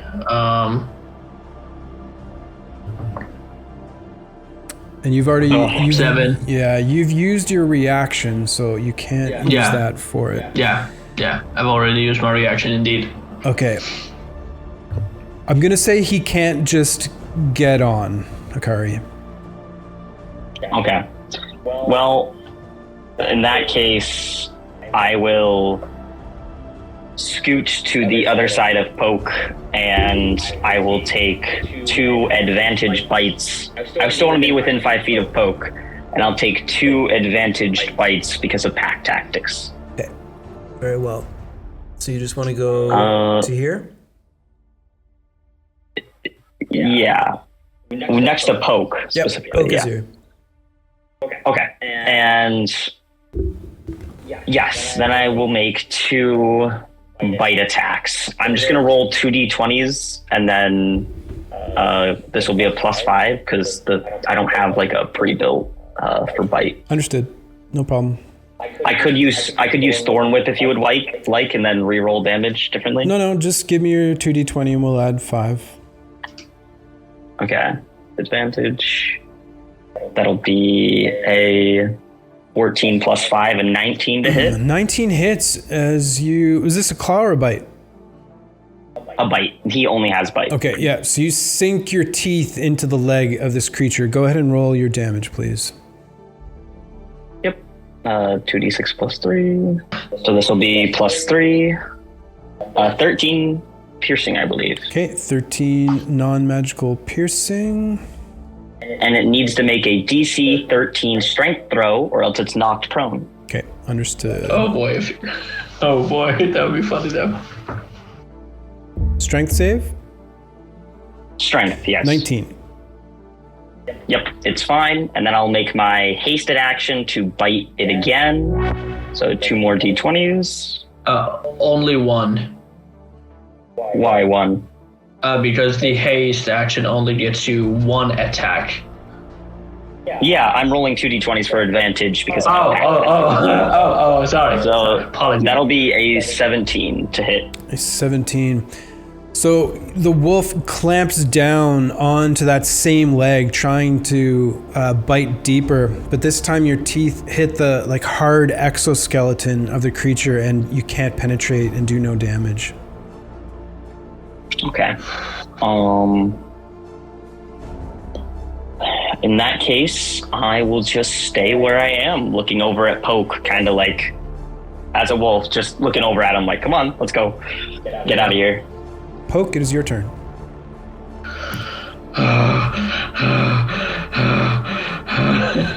I'm going to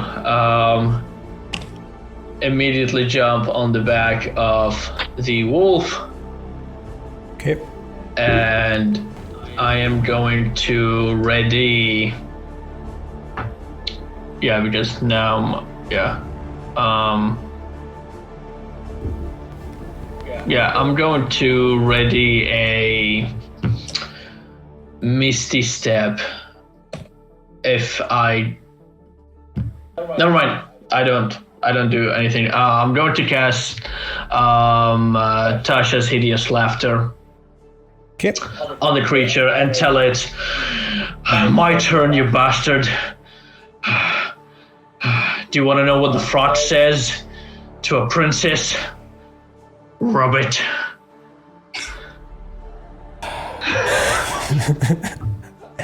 I hope it fails, because this is worth it. It's my pride on the line. Akari's gonna throw him off after that one. Yeah. Plus. Please don't. Wow. Oh my god. Plus Joking, he's still on. Plus 1 million points for your joke. For sure. Just Appreciate it. be aware you can spend them nowhere. Okay.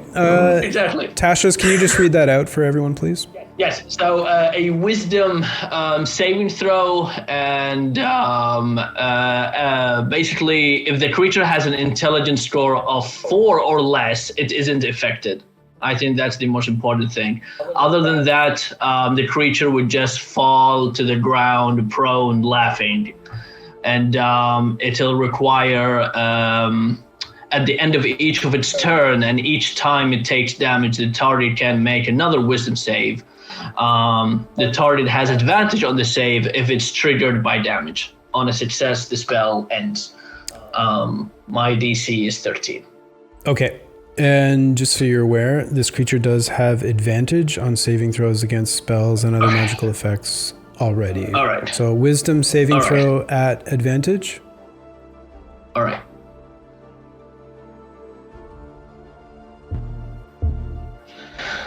$13. Oh, beats it. So close. You can see the creature. Oh, wait, actually, let me double check something. The creature looks at you just for a moment, and then a big smile across its face as it zeroes in on you once again. Anything else, Poke? No, trying to survive.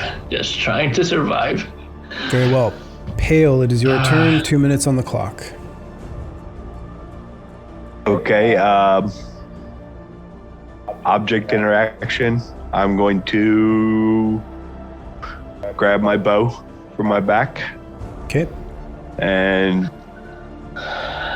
do a sneak attack. Okay. I don't know. How far away is he? He's still 10 feet from me? He is currently, yes, 10 feet from you. Okay. And if he's got another enemy within 5 feet? Yep, which he does. You don't need advantage on the attack. Okay. Correct. So, yeah. All right, let's have that attack roll with your bow attack. Oh, that was a damage roll. That's okay. We'll keep, that's a good one to keep. A 15, your arrow shoots wide and ricochets off the wall in the hull observation room behind the creature. Okay. I'm going to move straight along a line over the rubble. Okay. So towards the camera? Yep, straight down towards the camera. All right, so... Looks like 10 feet to the rubble, and then... Yep, 5, 10, 15, 20 to get through the difficult terrain. 20... And put me on the other side, and then I will take the hide action as my bonus action. All right, go ahead and... My cunning action. Yep. And I will give you that... Stealth. Currently hiding at 15. 15. Anything else for Pale? That'll be it. Ranlin, it is your turn. 2 minutes on the clock. So how far is he from me? 5 feet? He is in your face. Okay. So as a bonus action, I'm going to cast Searing Smite on myself. Bonus action, Searing Smite. And then as my action, I'm going to attack him with my Warhammer. Oh. Let's have the attack action. There it goes. Oh, come on. Okay, that one misses, but can you just read out what Searing Smite does, just so everyone knows? Yep. My weapon flares with a white hot intensity, deals an extra 1d6 damage at the start, and the target ignites in flames.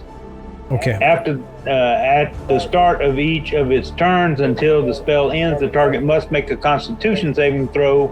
On a failed saving throw, it takes 1d6 fire damage. On a successful, then it goes out. Okay. Or the spell ends. All right, the attack missed. Anything else for you, Ranlin? No. That's it. Goober, it is your turn. All right. So Goober looks at the potion that Tatiana gave him, and he kind of eyes it suspiciously for a split second, but then he just says, "Screw it!" Pops the top and downs it. So. Very well. Tatina, I mean, you can either message me or just say out loud to everyone what it is. It's up to you. It was a potion of growth. Potion of growth. All right. So, can you just read out potion of growth? Just where Goober, you're small, right? Yes. Yeah. He would go up to a medium size, and his weapons would enlarge with him, and he gets an extra 1d4 to his damage rolls. Okay, let me check something, guys. I'm sure that you're right. Does anyone know offhand, though, if a small creature gets enlarged, are your weapons actually getting bigger? And it says the target's weapon also grows to match its new size. Okay. Yeah. It's mainly just because, like, a huge creature can't use a small bow, you know? Yeah. Yeah. Basically, it's the enlarge/reduce spell. And any creature that drinks it, they just turn one size bigger, regardless of their original size. So if they're small, they become medium. If they're large, so they become huge. The creature size wasn't my issue. It was the damage of the weapons, because I thought it was only if it was, medium and higher, but all good. So I'm going to leave the mini as it is, because that's a medium-sized mini. But just keep in mind, Goober, you are now medium. Yeah. All right. You've also got advantage on stress checks and strength saving throws. Yes. And Goober looks at her and says, "Thank you." And then he proceeds to move closer to the monster. 1, 2, 3, 4, 5. It looks like he can do it. 10, 15, 20. I want to get up to him. 25 gets you right up to the base of the creature. All right, cool. He drops his bow and pulls. So you said you've said before you can drop it and that doesn't cost your action. Yep, that's right. All right, so he drops his bow and draws his rapier. Okay, your bow is the black crystal. All right, and he goes for an attack on the monster. Okay, let's have the attack. Rapier. You drive it forward, but it ricochets off that hard armored outer layer of the creature. All right. I think, that's all I can do right now. So, Tatina, it is your turn. Okay. Well, I don't know how hidden I am, but he's facing away from me, so I'm going to shoot him for my action.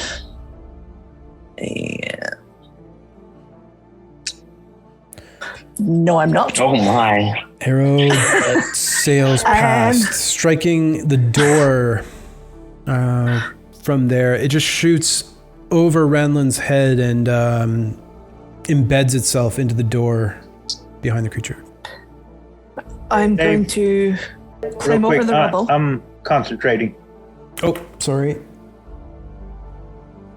Sorry. Nope. Tina. Okay. Thanks for the reminder. That's great. I'll put the concentrating ring there, and I've put a physical effect ring for your potion of growth, just as a reminder for Goober.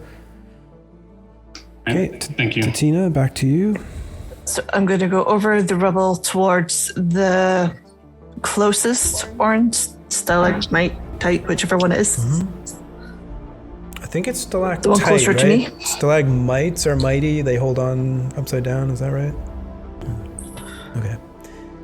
5, 10. No, stalactite. They hold tight to the ceiling. Stalagmite. Yeah. Okay. Got you. Okay. All right. 5, 10, 15, 20, 25. Okay. Then I'm going to duck in behind and use my fill of 30 and hide and basically blend in with the rocks. Okay, did you say you wanted to use your 30 to move an extra space in? Or Yeah, if I can. Okay. I can't see behind it, so. Yeah, no, I'll put you here. I'll give you another view too. And she is crouching down and going to take the hide action. Okay, let's have your stealth for your hide action, please. 15. Wow, that was fast. Okay, 15 for you as well. And that's the end of your turn? Yep, she's turned into a rock. Okay, it is now the creature's turn. And we will see do not roll a 4. who it will target. A 6. This time it is coming bollocks! towards Tatina. Sorry for you. I'm alive. You know what? I'm going to use this fate sphere. Right. And it can target someone else. Oh, It boy. begins. Tatina. Oh, true. Fucking face. I can't risk losing any HP. Okay, I could have also used a face sphere on my end. Oh shit. Oh well. Tatina uses her third fate sphere. Oh. Here we go. Next attack roll, a 2. This is coming towards Goober. Sorry, Goober. Goober will use the Fate Sphere. Of course you will. First one. Next up is a 3. Pale. I'll use a fate spear. I told you it begins. Yep. Yeah. Pale.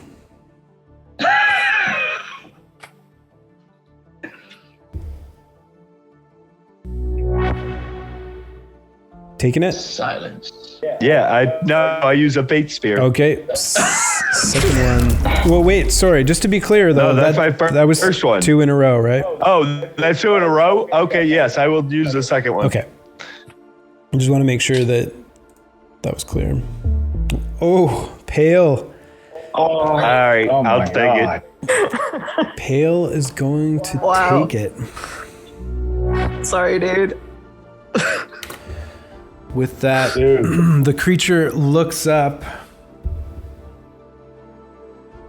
I am curious to see this. We haven't seen a rogue hide and then get targeted so far.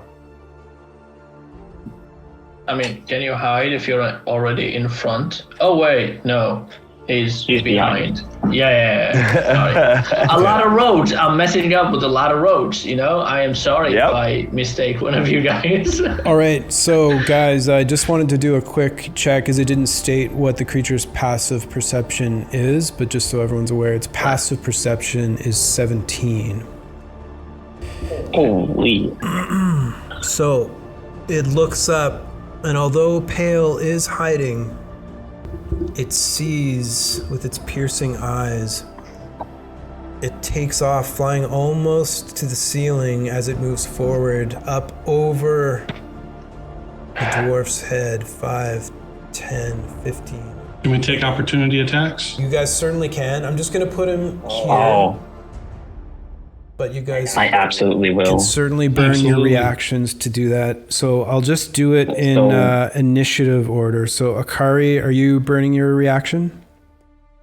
Absolutely. Okay, go ahead and make your attack roll with advantage. Oh, nope. Not going to do it. It's a 14, so I know that misses. Yeah, not enough. Poke is on the back and is not currently engaged. So next up, we will go with Ranlin. Yes, absolutely. Okay, Might. Ranlin uses his reaction to make an attack. Come on. 13, not 13. enough with that Warhammer loaded with Searing Smite. All right, Goober. All right. Creature has taken off with shocking speed, seemingly catching your compatriots off guard. Why is this not working? There we go. Coming, yeah. An 18 is enough to Hey. hit. Please roll your It damage. is. So, and I get my sneak attack for that as well, correct? Yep, you would have had advantage because you were flanking. Yep. Yeah. All right, cool. So, let me see. Oh, if I had advantage on the roll, can I roll again for a nat 20 to attempt? Yeah. Mm-hmm. All right. Yeah, it was worth the roll. Yeah. All right, let's see. Always worth it. Definitely. So for the initial rapier damage, that's plus, what was it, 1d4? Yes. Yeah. Yeah. All right, so let me add or I'll just roll a d4 separately.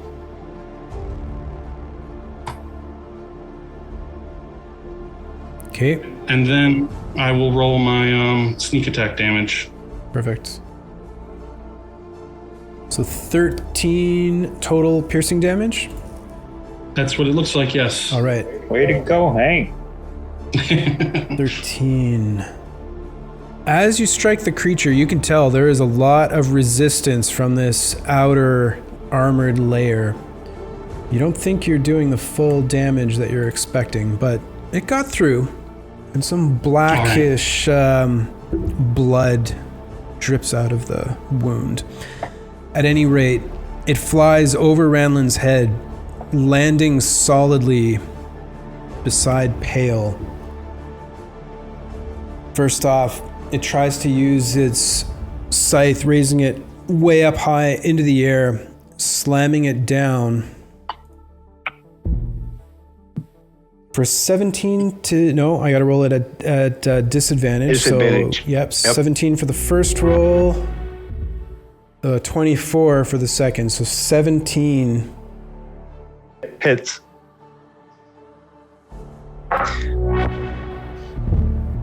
So that damage... Is that necrotic that he's doing? This one is force damage. Okay. Yeah, 29. Absorb elements won't affect. No, not force, sadly. Okay. I'm down. 29 brings Pale down.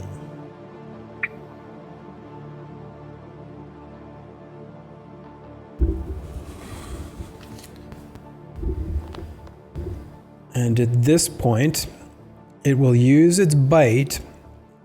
It has advantage on the strike as you've been hit, so your cloak does not work. Plus you're incapacitated, so it doesn't work. So with advantage here...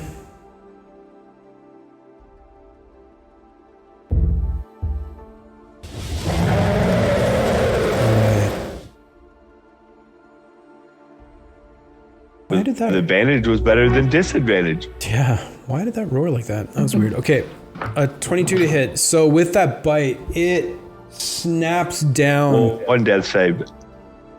Yep. Well, it's automatically a critical hit, 2. so it's 2. Yeah. Oh, 2. Yep, 2. It then looks up around at the rest of you as its eyes begin to glow. We'll see who it attacks with its eyes. That would be Akari. I'm gonna face fear that.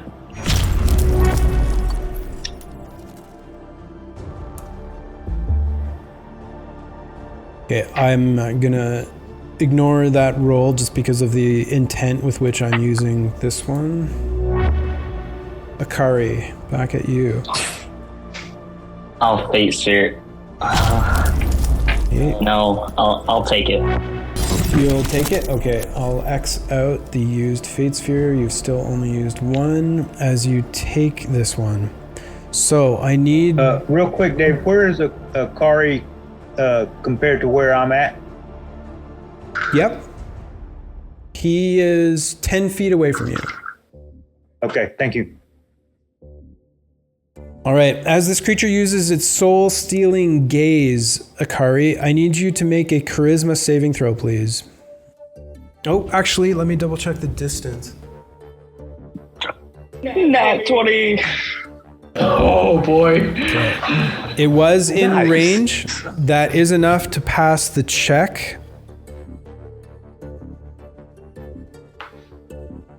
Or is it? Or is it? Don't say that. Okay. Yeah. That's always the question. With a past save, there is no damage taken. We Yeah. Akari's just gonna stare back at this thing, his mismatched green and blue eyes staring straight back at it as he is ready to go. All right, that ends the creature's turn. Oh, dude. We are at the top for Akari. Akari is going to kind of look up at his friend on his back, and he... I don't know. Can't speak to him because I am currently a wolf.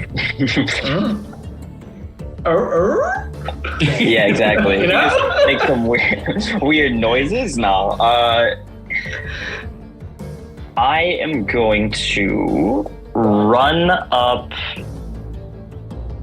to the rubble and try to flank this thing, but still be in the rubble. Mm-hmm. Okay. Or I don't need flanking. Never mind. Just put me right behind it, outside of the rubble. Outside of the 100 rubble? feet of movement. Like Yeah, here? like behind it. Yeah. Okay. All right. So hold on. I'm just gonna. There. Stand you back up. Put. How many feet was that? Because I might move again. Okay. 45. Okay, so not a problem at all. I just wanted to make sure. I will then take a single bite with my main action. Right. Attack action. Yep. Advantage because of pack tactics and flanking. That'll be. You don't get pack tactics because Pale is unconscious. No. He's got My the guy friend's on on his my back. back. Oak's on his back. Yeah, but is it within 5 feet of you or within 5 feet of your target? Well, I would have tried to line him up so he could be within 5 feet. Does that work? Like, Okay, so you want to go side onto the creature? All right. yeah. So okay. he's like facing it while I make a side bite. Would that work? Sure, I'll give it to you. Yeah. Okay, thank you. That'll be a 17, so that'll be a 22 to hit. A 22 does hit. All right, 2d6 is the damage. Plus 3. That'll be 6 damage. 6 non-magical piercing damage to the creature. And I guess I'll make another bite. Screw it. That'll be a 19 to hit. Okay, is it because you're haste you have advantage, or pack tactics gives you advantage, right? Pack tactics is just permanent. If they're within 5 feet, I get advantage. Okay, so 14 plus 5, 19, that hits. All right, I will roll another 2d6 plus 3. That'll be 10 more damage. You sink your teeth into the creature once again, trying to tear away some flesh on that leg. 10 damage, non-magical. It's torn away from the creature. By the way, did the creature need to make two strength saves? 2 strength checks. Thank you. Saves. Got you. Okay. Yeah. Or he would be knocked prone. Yep. First strength That would be save funny though. coming up. I'm hopeful. 26 26 does it. and 23. Yeah. 23 also does it. That'll be the end of my turn as I am being very aggressive. Yeah, dangerously aggressive with me behind your back. Stop this train. I want to get off. Okay. Poke. It is your turn. Oh man. Oh shit. Shit. You know what? I'm gonna do something a friend just tried to do, which is I'm going to use my racial ability to take my rapier and kind of basically just wash the rapier with kind of this searing smite energy, and my blade slightly turns ablaze. The racial ability, by the way, allows me to cast it as a second level, so the damage is slightly more. But with that in mind, I'm going to try to make an attack. Okay, so bonus action Searing Smite as you make your attack action. And you know what? I'm going to make it even more funny because Booming Blade does allow me to make an attack as part of its casting. And both of this is basically, Searing Smite is a bonus action and this is an action. So yeah, with more Booming Blade to it, let's make an attack roll. Okay, Booming Blade. Please hit. I just want to hurt this beautiful pet once again. Or try to. Nope. God damn it. Goes wide. All right. Thank you so much. Could you put a concentration ring on me because Searing Smite is a Will do. concentration Thank spell. you very much for the reminder. All right. Other than that, I hope to survive this round.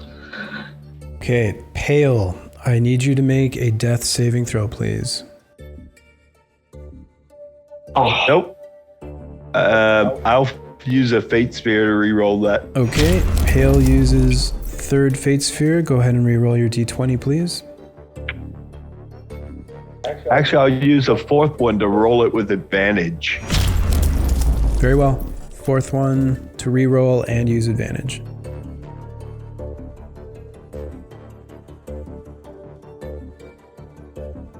A 10. A 10 is Passes. enough. 10 is the marker. So Yeah, that is barely. one success. Okay, And that's my turn. excellent. Ranlin, you are up. Okay, do I get a bonus action even since I took the opportunity attack on the creature as he left? Yeah, that just used your reaction. Okay, so as a bonus action, I want to cast Healing Word, Okay, and I'm going to target Pale. very well. Please roll your hit points for healing. So it's 4. Pale, you now have 4 hit points and are conscious, but you're still prone. Okay. And then so unless I do a cantrip, I cannot do another spell, correct? Correct. Okay, so how far am I from the creature? You're currently 20 feet. Okay, so But keep in mind, 10 of it is difficult terrain. I got you. So as my action, I want to cast Sacred Flame, Yep. and target must succeed a dexterity saving throw or take 1d8 radiant damage. Okay, I'm just gonna make one DM call just to keep things legit. From your point of view, it would have been hard to see Pale, but if you are willing to use 15 feet of your movement, you could get up. Yep, here. absolutely. Okay. Yep. Sounds good. All right, so you send out magical healing energy towards the fallen Pale, and then you focus that divine energy onto the creature. So a dexterity saving throw from me. Yep, 13. And I get advantage on that regardless. So 20. Okay. So no damage from that spell. Anything else for Ranlin? So I'm in the rubble now, right? Like on top of? Yep. And how far am I from the creature? You're 10 feet. Okay, yeah, I can't do any. Well, yeah, that's it. All right, Goober, it is your turn. Can Goober store the bow that he dropped without having to put away his rapier as his one action? Yeah. Or his one free action, you know what I mean? So picking it up would be your free object interaction, and then stowing it would be your action if you wanted to do that. I'm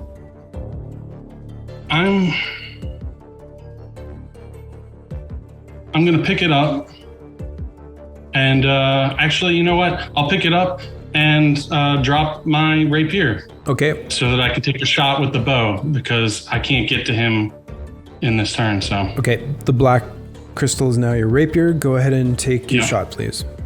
All right. 7.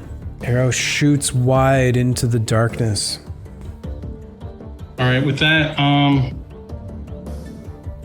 he will move up to the rubble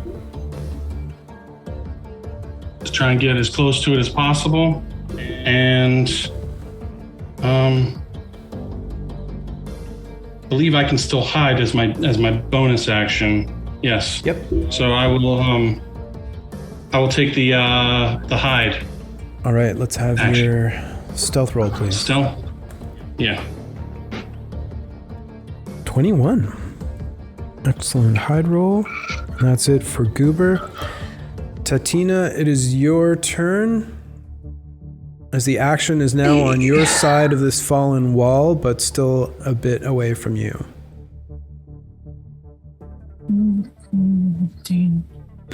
But sorry, you're trying to count, aren't you? And I'm messing with the board. There. Is it 20 feet would get me in close? So 5, 10, 15, 20, 25, because you'd have to go where your friends are not. So 25 if you want to go around to the left. If you want to go onto the rubble, it would be 5, 10, 15, and then you're going onto difficult terrain. So 20, 25. Yeah, you wouldn't be able to get there if you go on the difficult terrain. Okay. With your normal movement rate. Yeah, I'll go around the other way, and holding my bow in my offhand, I'm going to pull out my rapier with my other. 5, 10, 15, 20, 25 gets you to here is in range. Okay.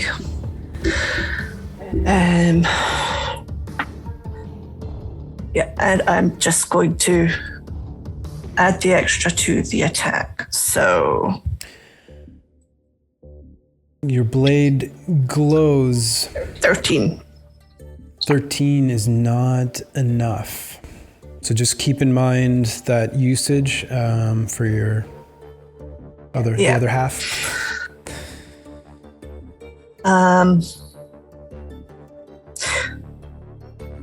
And I'll just move the extra 5 further around, so closer to Pale. Sorry. There you go. Anything else? I wouldn't be able to use a bonus action to put my bow away, would I? It has to be an action. I mean, yeah, you used your free object interaction already, right? Okay. Yeah. In that case, I will disengage and move further back. Okay. Yeah. So I will move towards the far wall where the orange building part is. Okay, but so you've used your full movement, right? So you're using bonus action to dash for more movement? Because with just disengage, you don't have any movement left. Damn. Okay, I'm just gonna stay there then. I mean, if you want to use that 5 movement, you sidestep to step away. That's okay. Yeah, I think so. I'm not right there. Not that it's going to matter, but yeah, I'll do that. Okay. Then you were here, so you'll bonus action disengage back to there with the remainder of your movement. Damn. It is now the creature's turn. Ari's hexing over there. Tatina. Face fair. Number 4 used for Tatina. We re-roll the target of the attack. Tatina. Fuck it, I'll take it. All right. Here we go. The creature turns in place and takes a step forward over to here. So, poke. You could have a poke at it if you want. Finally! Finally! Thank you so much. Thank you so much. My attack now may hit, or at least we try to. We've missed so many attacks this thing. Yeah, so let's hope for the best. Come on. 13 plus 5, 18. Come on, give it to me. An 18 is the creature's AC. That does hit. Yes! All right. So that's 1d8 plus 3 piercing plus 2d6 fire coming your way right now. Okay. So just give me a sec here. So 9 non-magical piercing. Yes. Okay. And then what was the fire? 6? I believe so. 4. Oh, it's fire 4. damage. Yeah, sorry, I'm on a different screen right now. I can't see it. So 4 fire. Just one sec. All right. And also what it means, at the start of each of its turns until the spell ends, the target must make a con save. On a failed, it takes, I believe, 2d6 or 1d6 more fire damage. Okay, I'm gonna put this magical effect ring around one of its horns to represent your Searing Smite. And your Booming Blade evaporated last turn, right? That wasn't... Yeah. It doesn't happen if it did not hit. All right. Now we're back to the task at hand, which is the creature staring intently at Tatina. First off, it will try to bite. With its bite, it hits an AC of 30. It barely misses, I'm assuming. Do you have shield? Do you have shield? Rogue. No comments No? from the Okay. peanut gallery. S'il vous plaît. Sorry. Apologies. I mean, it definitely hits. Okay. There's no way I can block it. I will roll the 5d12 plus 6 damage. Oh my god. 38 piercing damage. No, 38 necrotic damage. My apologies. Okay. She's down. Okay, Tatina is down. It raises its scythe up into the air to slam it down with advantage, which I forgot to roll. First one is a 25 to hit, and the second one is a 14. So 25 to hit, I'm assuming that does hit. I would rather the 14, because then that doesn't. So, being a melee attack within 5 feet, that is automatically a crit, so you take 2 death saving throw fails, Tatina. Yep. It then looks around with its piercing, glowing blue eyes as we'll roll to see who it attacks. Pale, it stares intently at you, sensing Fate Sphere. Fate Sphere used by Pale, his 5th. Yep. Tatina. Sorry. You're down, so you're excluded as per what we did earlier in the game.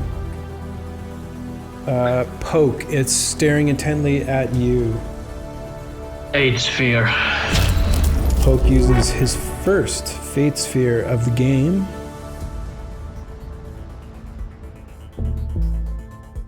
For Poke. All right.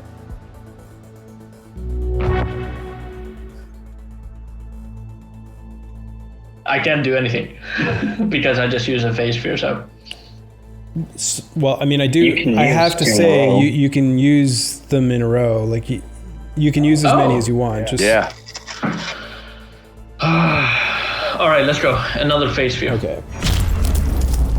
Yeah, I mean, I can't keep my mouth closed on that one. I mean, that's a pretty well-known thing now, so. All right.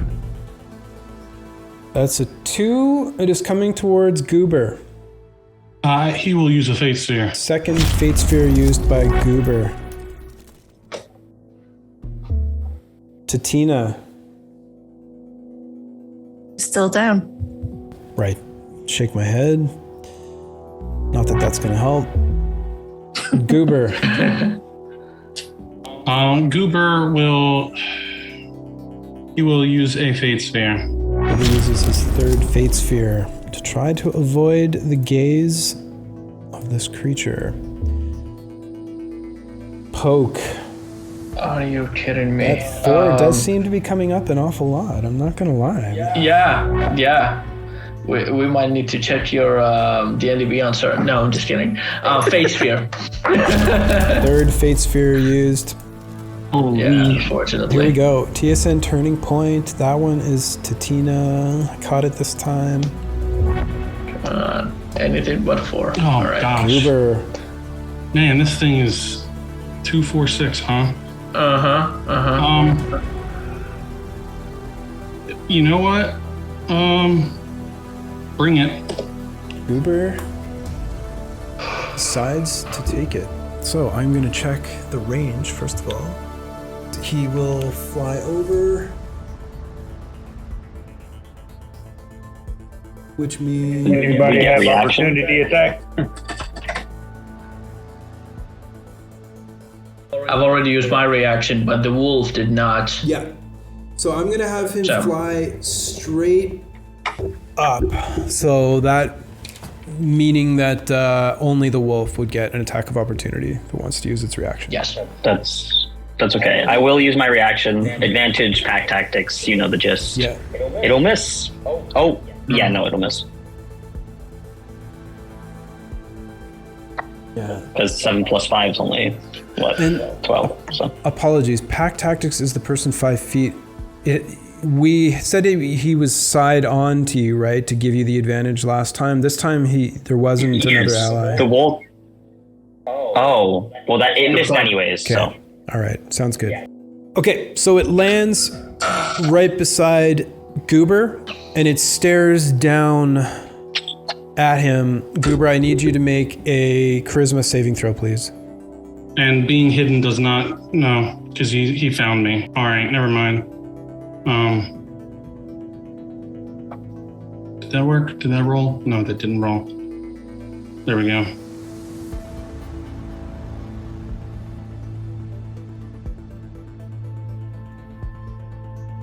You know what?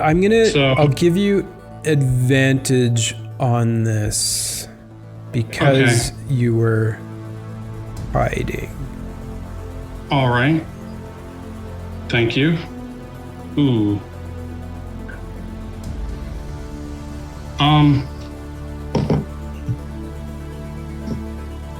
I would like to use a fate sphere, I suppose, to attempt one more. You know what? Never mind.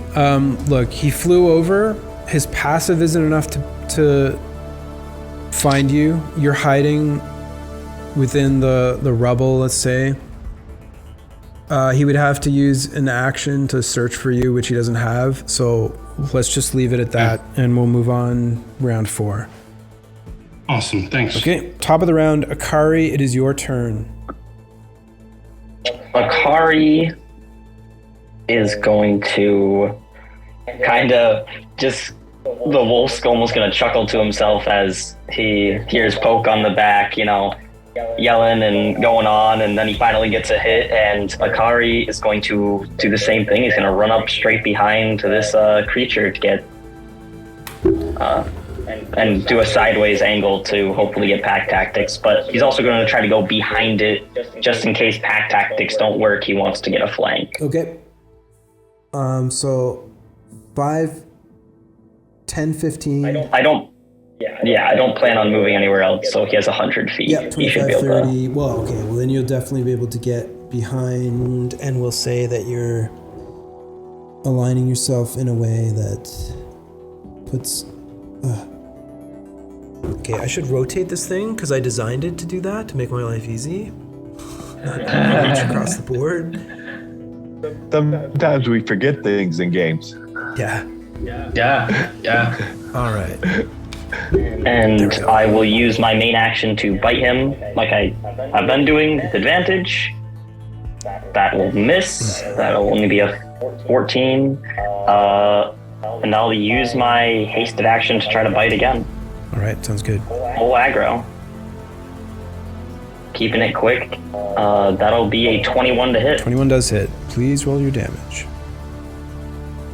So remember, there's another added 3 onto this, so 9.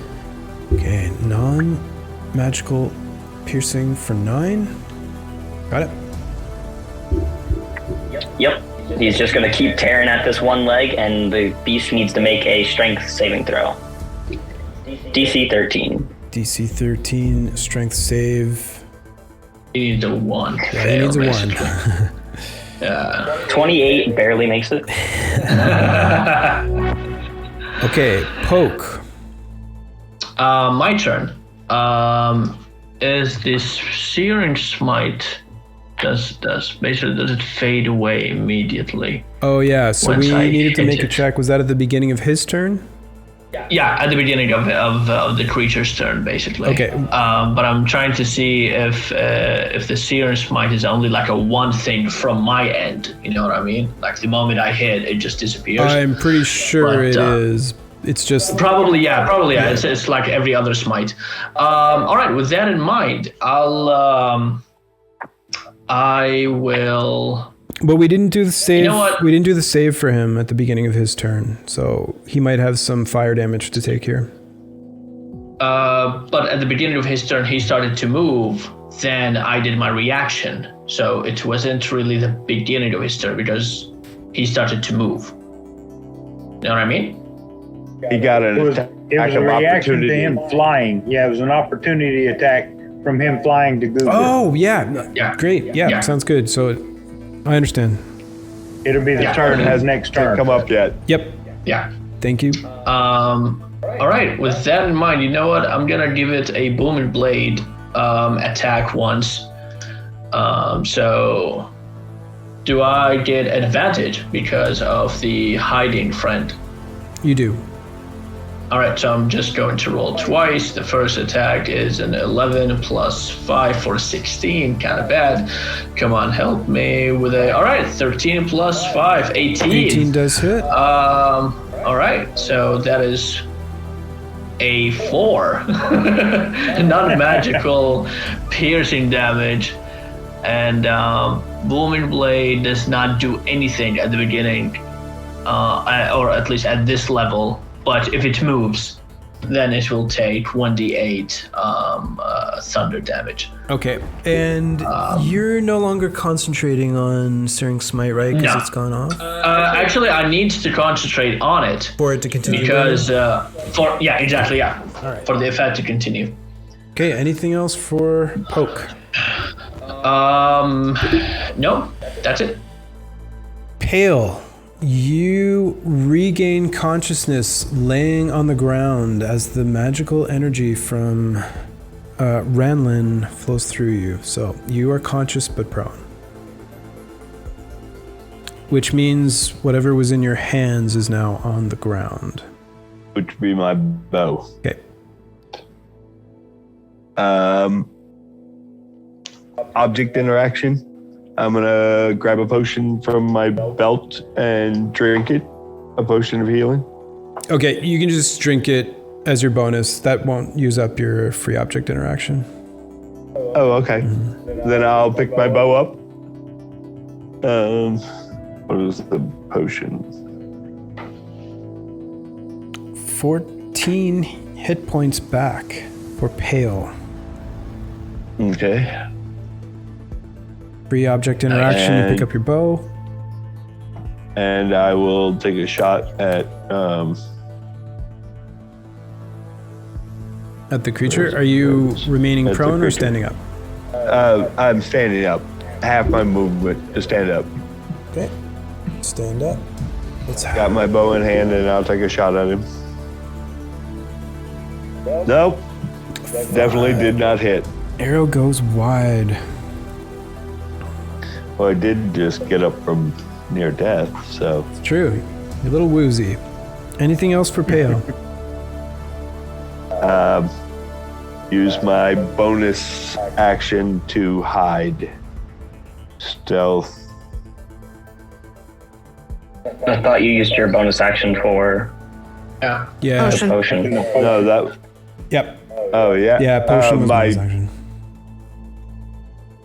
Okay. Then that'll be it.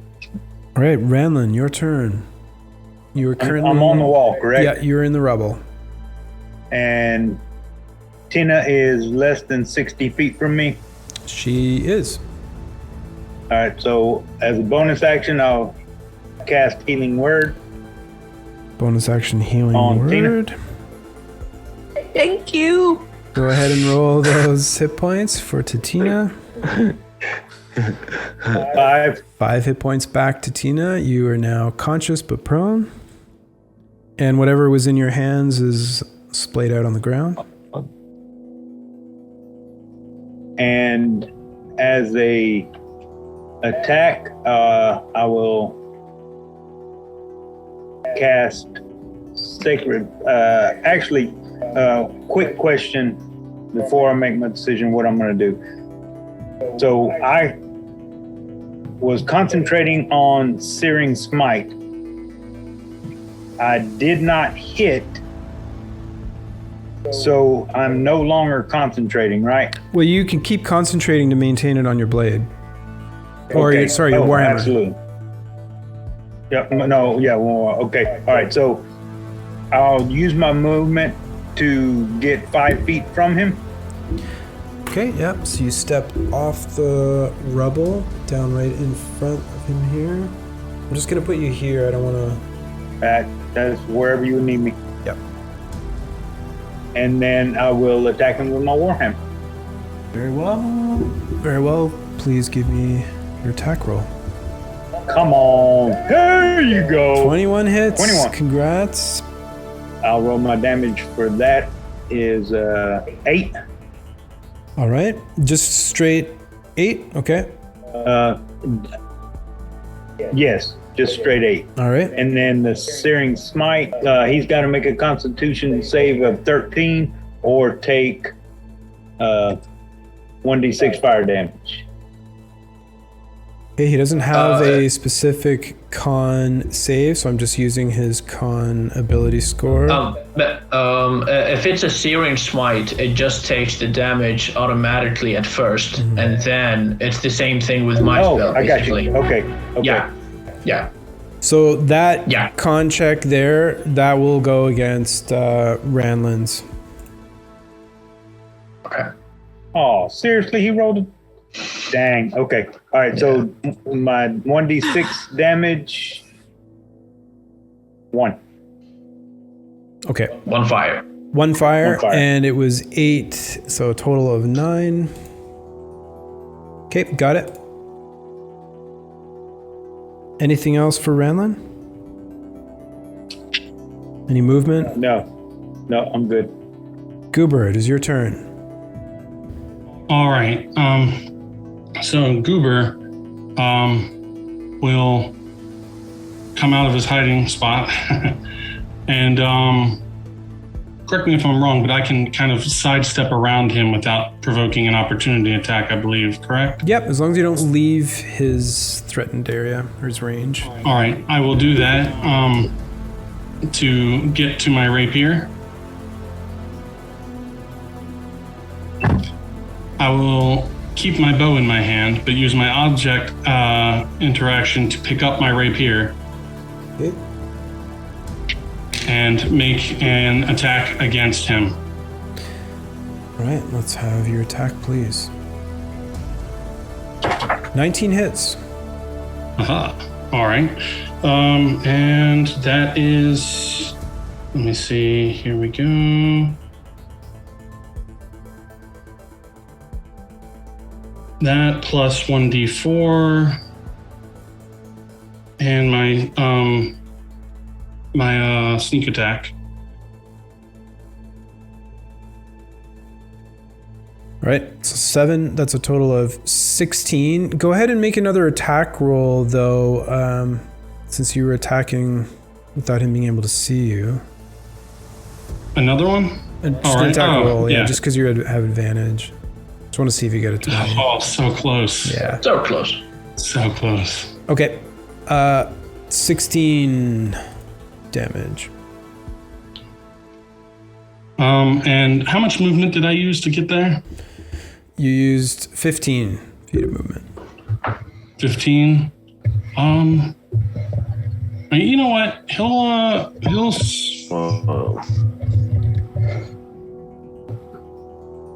I don't think I can hide it again. All right, so he'll stay there.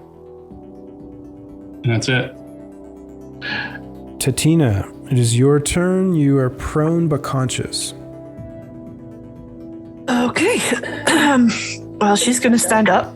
And when she does, she looks very different to how she was when she went down. Her hair's now shorter, silvery white. Her skin is pale grey and her eyes are pure white. Oh, I love this.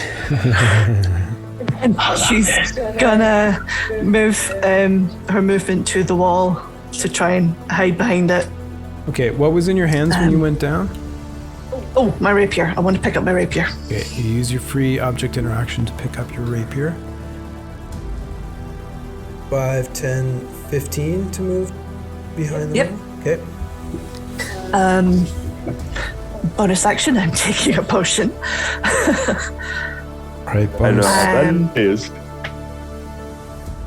Bonus action. And potion, which potion are you taking?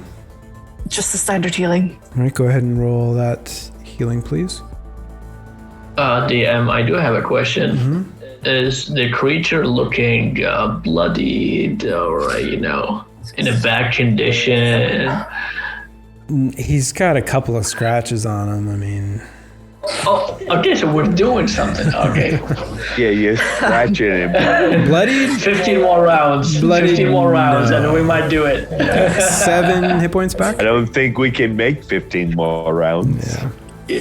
For my action, I'm basically going to crouch down and my skin is going to transform into the same shade and texture as the rubble.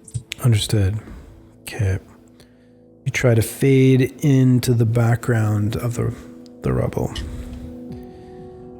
And that concludes Tatina's turn. It is now the creature's turn. Oh boy. A 3. Pale. I'll use my last Fate Spear. Fate Sphere number 6 used by Pale. 5. Ranlin. We'll use my first Fate Spear. First Fate Sphere used by Ranlin.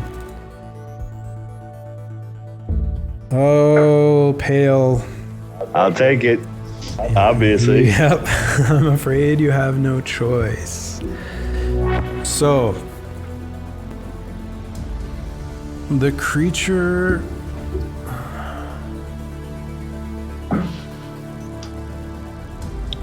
is going to take off I'm just gonna put. I'm in 5 feet of him, am I not correct? Just about everybody is. So I'm gonna just put him down over here. However, Next to we'll me. go in alphabetical order. Or not alphabetical, in initiative order. Akari, do you want to use your reaction to make an attack? Yep. All right, go for it. So I know I don't get pack tactics, but there's still 5. You do because, well, you're flanking and poke was Yeah. so you have an advantage for sure. And also DM at the beginning of the creature's turn, it can make a con save for the Searing Smite effect. Okay. From my blade. Yep. Wasn't it supposed to get damaged if it moved? Yep, that's what we're doing. Because of one of the spells as well? Yep, just hold on. We'll do things in order here. So we're going to go back. A lot going on here.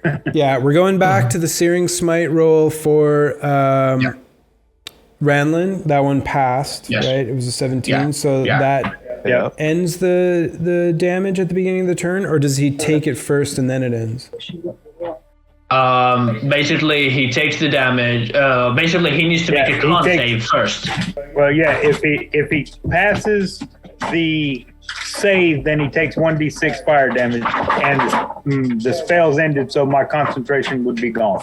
Okay, so go ahead.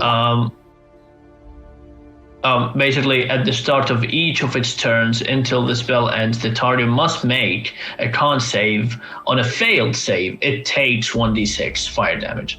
So it needs to make the save first before taking the damage. Well, mine has already been made, so he made it. Yep. Yes. So now he needs to roll takes for 1d6. He doesn't take anything. No, on a failed save, it takes 1d6 fire damage. Yep, but I passed, so I'm good. Okay. So and okay, right. I'm sorry, my bad. And then on a successful save, it's ended, so I'm no longer concentrate. Exactly. Yeah. Thanks, Pope. Okay. Ranlin is no longer concentrating. I'll remove that. Next up is Pokes. Yeah. So that's my Searing Smite. So con save DC 11. Yep, no problem. So that's easy peasy. Yeah, and but also because it's moved as well, the booming blade 1d8 thunder damage, which I will roll right now for you. That is an 8 thunder damage. 8 thunder damage. Yes, and then we can go with initiative order to see who gets the reaction. Yep. Which is Akari first? Akari missed. He rolled a 11 and like a 9, so... Yep. Yeah. Got it. Then I'll roll as well. Actually, next up is... Yep, Poke. Go for it. Yeah, missed with a 10. Missed with a 10. And then Pale Ranlin, you can use your reaction if you want to make an attack. Yep. On the keyboard. 17. Glances off of his leg, doing no damage. So Goober. Goober will make his attack. Natural 20. Nice, natural 20. Let's go. That is a lot of damage. Wow, I lost Goober's voice. No worries.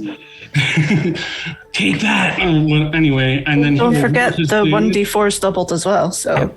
Oh yeah, all dice are doubled. All right, cool. So, you know what? I'm going to make a just a custom roll, if you don't mind. Sure. For that. It's a lot of dice. 30. Wow. Oh wait, plus what is that? 4 or plus 3? Sorry. So 33. 2d8 for rapier, 2d4 for your size, 46 for the sneak, plus 3, you said? 3. Yep. Yes, 3. 33 non-magical piercing damage. Excellent. Hi. Great strike from Goober as the creature takes off. That is everyone, I believe?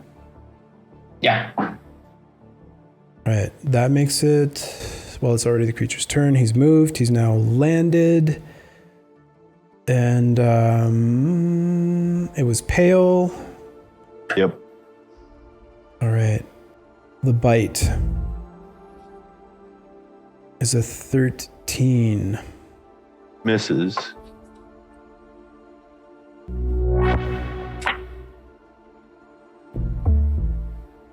Wow. Wow. Wow. All right. Dude. Pale, I do need you to give me a charisma saving throw, though.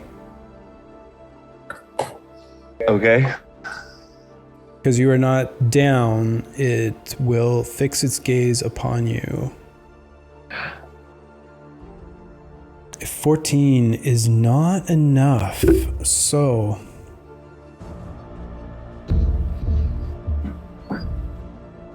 You take a total of 21 damage. What kind? Necrotic damage, and your hit point max is reduced by 21. As a reaction, I'm going to use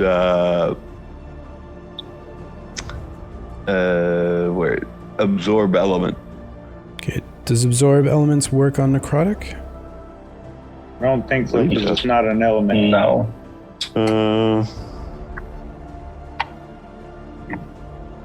No. Okay. So what was it? 21? 21 necrotic, yeah. And you can see I'm down. with that, as it absorbs some of Pale's life essence, as he drops down once again, you see the wounds on this creature beginning to close up as they heal from his life essence.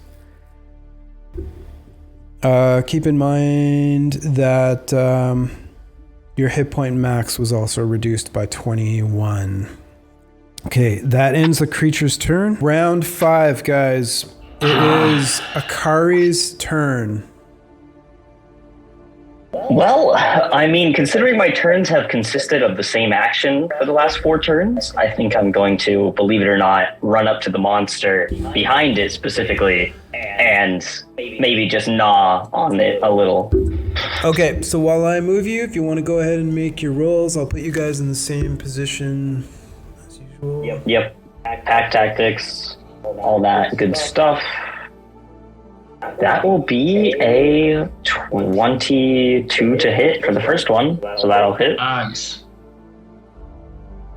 Yep, that definitely does hit. I will deal another 9 damage, because +3 on that. All right. And I will make my... Actually, I'm confident enough for how many actions and action points I've taken. I will dodge instead as my... hasted action. Okay, so you are dodging currently. And I need to make a strength save, correct? Yes, 1 strength save. Good, I'm all right. Hoping for the nat 1. No, not this time. All right, Poke, you are up. I think I'm gonna do what I've been doing to it. So I will Boom and Blade attack it once again with my blade. I don't get advantage for any reason, correct? Flanking? Anyone alive around it for No. flanking? Oh, no, that's right. Okay, alright, so just a regular attack. Yep. Come on. Mid-range, you could have. 17 as it glances off its exoskeleton, doing no damage. So close. Then, question, by the way. My max doesn't get, fixed back. Unfortunately not. No. All right. You're still feeling like your soul has been ripped from your body. Yeah. New feeling. End of my turn. Thank you so much. Okay, anything else for Poke? No, end of my turn. Okay. Pale, it is your turn. You are currently down. A 12 is enough for a success. I have one success. Yep. Ranlin, your turn. Already. So I'm still on. No, I came off of the rubble earlier, so I'm on the other side of the rubble, correct? That's right. Okay, and how far is he from me? So he is 5, 10, 15, 20 feet from you, but there's 10 feet of difficult terrain.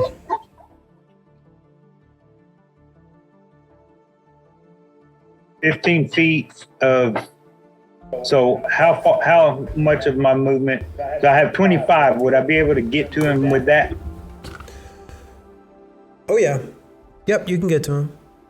Okay, yeah, let's do that. Okay, 5, 10, 15, 20, 25.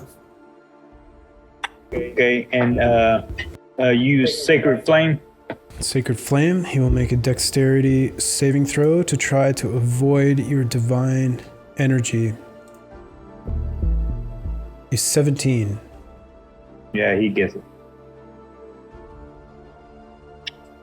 So that's all my turn.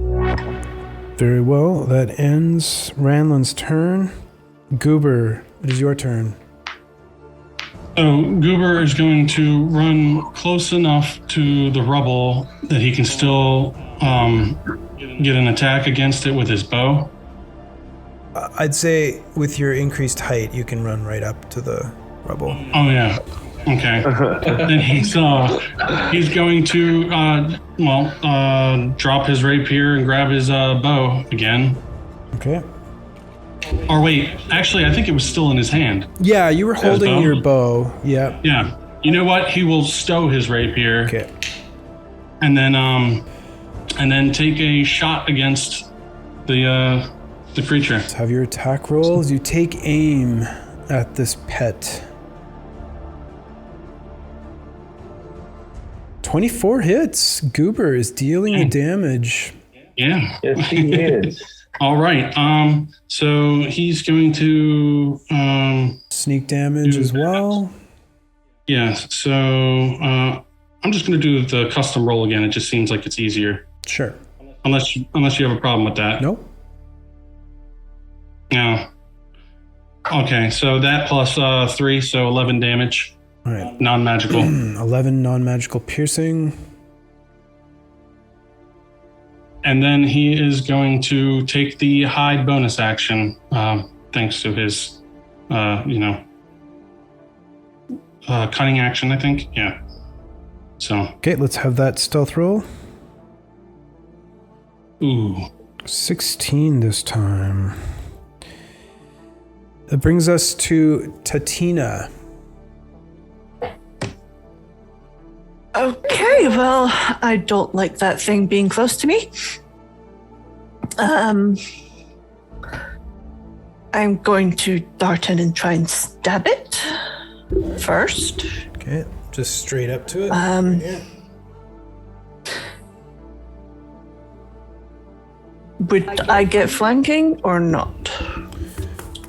Not from there, but there's an ally within 5 feet of your target, so you still get your sneak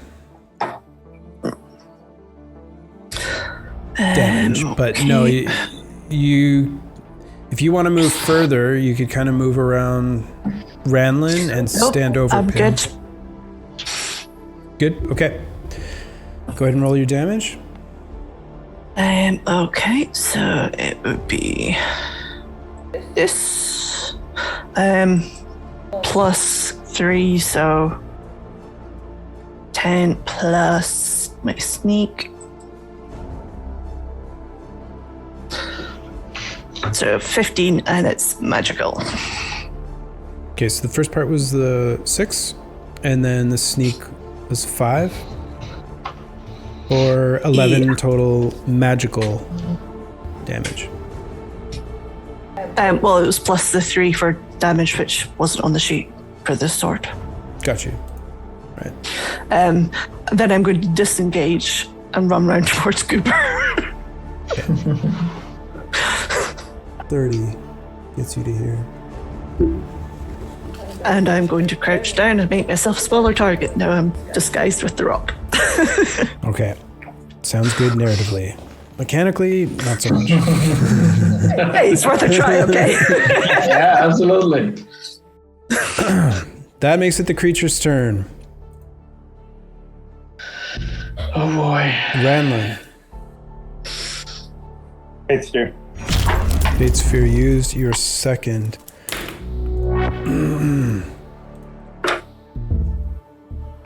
4 for poke.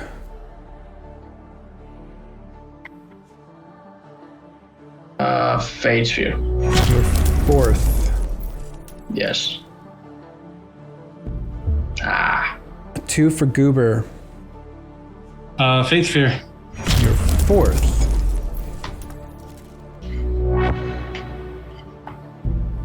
Ranlin. Yeah, one more. Fate Sphere. Third Fate Sphere used.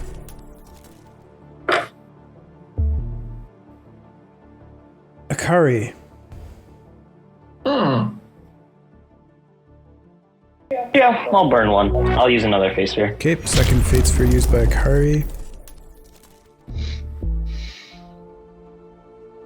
Goober.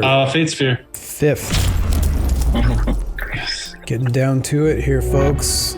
5, Ranlin.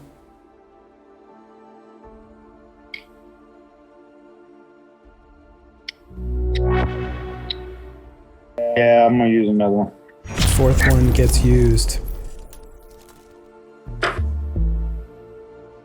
Goober. Goober is going to use his last Fate Sphere. Number 6 used.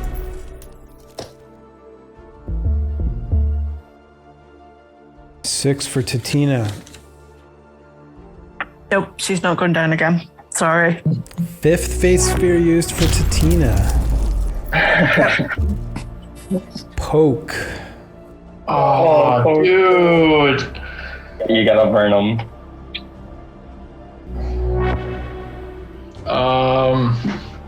Yeah, I'll burn a fifth. Fifth one.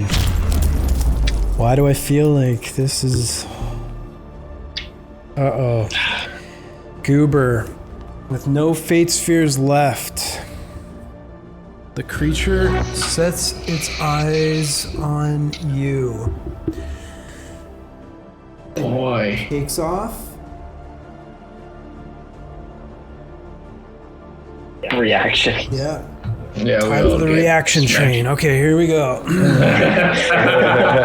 Kari. We have to be your favorite episode so far. We've done the same thing for the past 6 turns. Yeah, for the best 3 rounds. Yeah, it's all good. I'm not so happy with the way it's going, but that's okay. Yeah. Okay, Akari, you have an attack. Pack Tactics gives you advantage. You rolled 21. it. A 21 to hit does hit. Let's have the damage. And also That'll be 11 damage because +3 on that. Okay. Yeah. And11. it needs to make a strength save or else it falls prone. Yeah. Yep. And that one. Hey, look, it could happen. So Yeah. it didn't this time. Go on. It didn't this time. This time, but Poke. Then I'll do mine probably. So just a regular rapier attack. Nope, natural 1. Okay.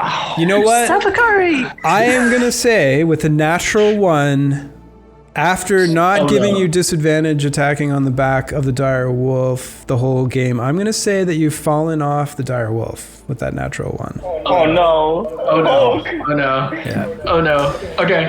unhorsed. Great use of DM power there.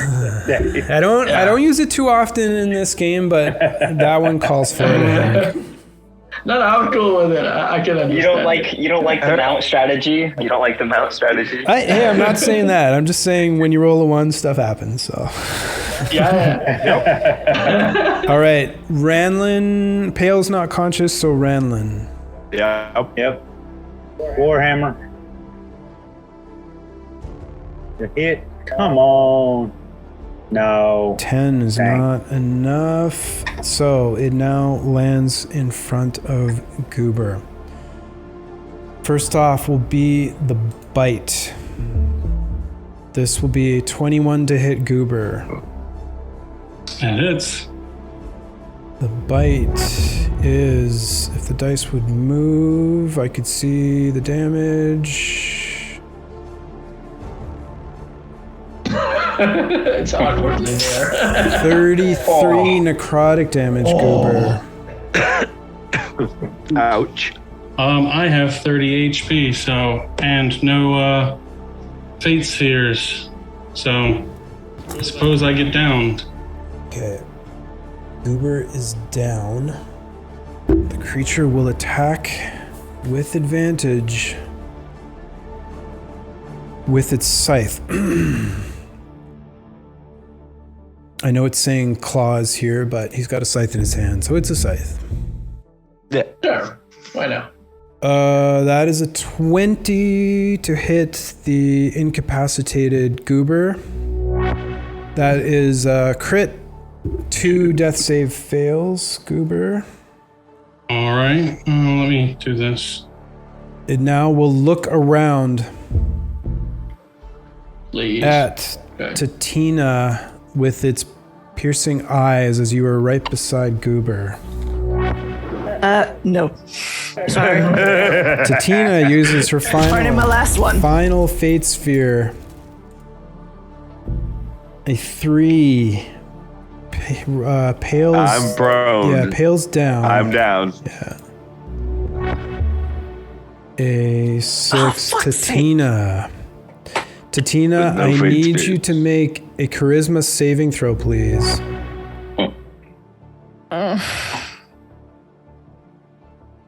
17 is enough. Oh shit! You take 0 damage. Lucky. That is the end of the creature's turn.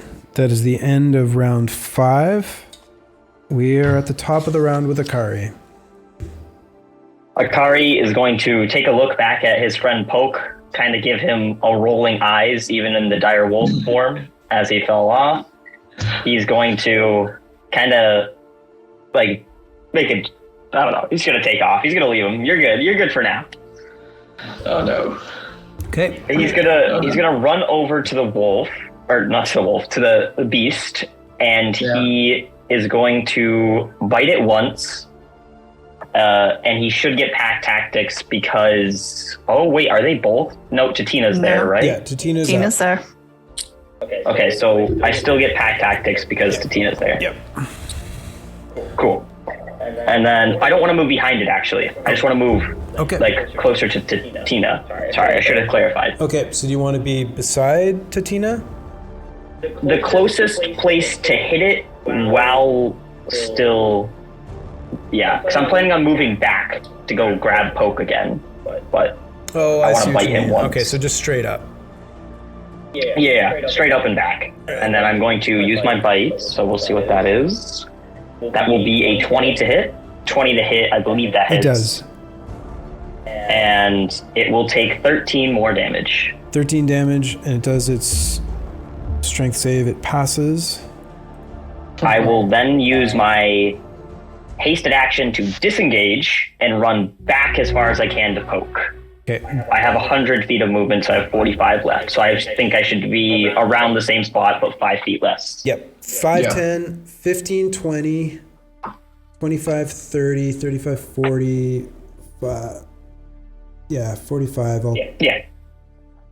I'll come back and kind of... Can I get in front of Poke for less movement, actually? I mean, yeah, you could get to here and still... Like here, you mean? Yeah, just to give him, like, cover from me. Sure. There you go. All right, there you go. Poke, you have a little bit of cover. I went and did my bite. End of turn. All right.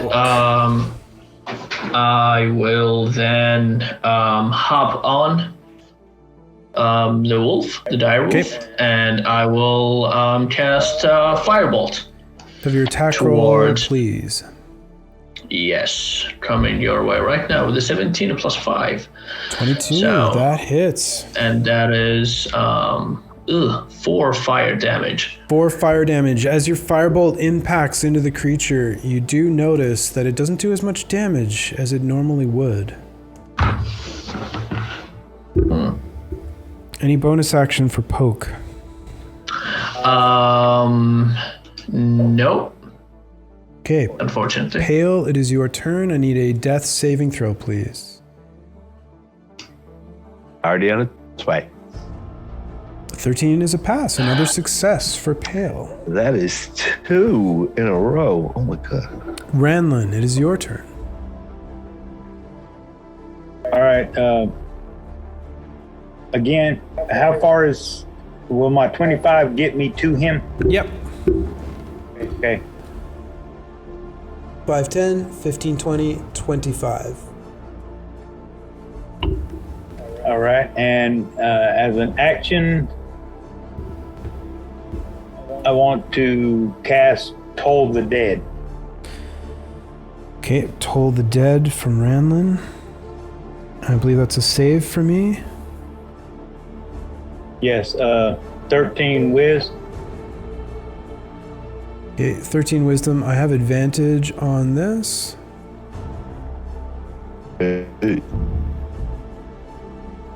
18. Yeah. No damage from Toll the Dead. Okay. That's my turn. All right. Tatina, it is your turn. Don't I have to make a death saving throw first?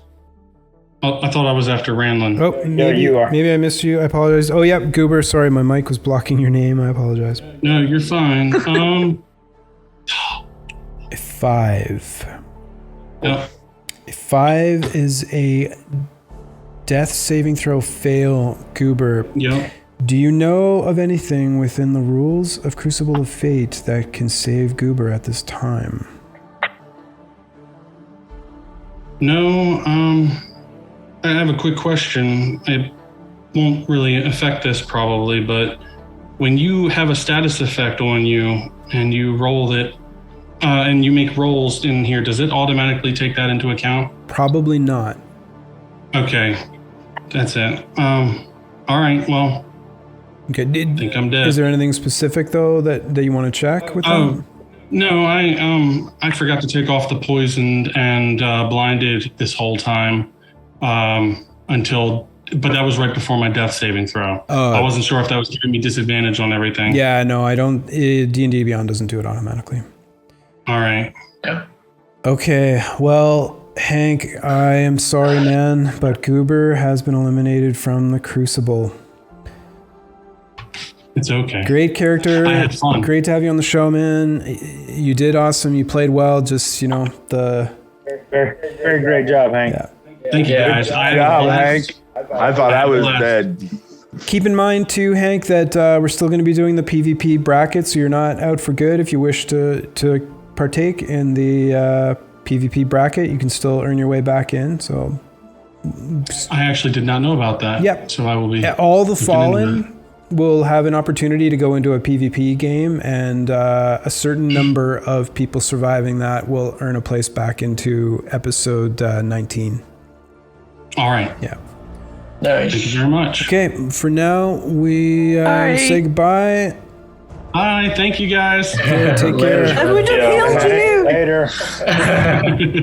Bye. Amen. Portals appear beside all of you. Tatina, do you use your reaction to go through the portal? First, I want to use my action to loot Goober. It's not. It isn't your turn yet. This is the portals appear, so you have an opportunity to. No, not at the moment. Okay. All right. So you don't go. Wait, isn't Tatina down? No. No. Oh, I'm sorry. I'm crazy. Okay, so you have the opportunity to use your reaction to leave the room. Yes, but I'm not going to just yet. Okay, sounds good. High risk. Akari, you've already used your reaction. Yeah, I wasn't planning on leaving anyways. Okay, Poke, you've used your reaction. I don't. You attack. True. Yeah, you attack. Yes, I did. I did indeed. When the creature Pale, attacked. you're currently down. Do you allow the Crucible of Fate to pull you into the Fate's Hand Tavern? Yes. Okay, Pale is removed from the battlefield. Keep in mind whatever was in your hands at the time that you went down is now... My bow. Okay, your bow's... My bow was in my hand. Bow is gone. Good question. Yep. We used our reactions when the creature moved, correct? Yep. Yes. And then this is a new round. Not yet. No, it isn't. No? No. This isn't a new round yet. This is still part of... Yeah, it's We're so still part here. of this creature's attack. Right. So the goober dropped, and immediately the portal's open, and you can use a reaction if you have it to go through the portal on the creature's turn. Okay. Yeah. Okay. Goober is down. Okay, Ranlin, are you using your reaction? I don't have one. Okay, right, that's true. Okay, Goober is out. That's everyone. I just want to double check something. Tatina, it is your turn. I apologize. Okay, that's fine. I'm going to say sorry and loot Goober. Okay, so with the looting, I need you to roll me a perception check and a 1d4. Okay. And a d4. Okay, so you'll be able to grab one item.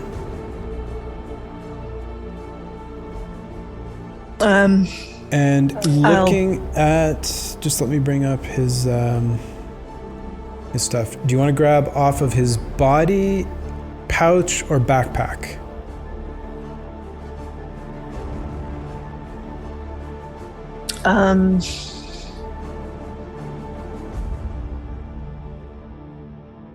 Backpack. Okay, then just 1 second. Rooting around in Goober's backpack, very quickly with a roll of 21, I'm saying you're doing this very efficiently as the creature is staring down at you.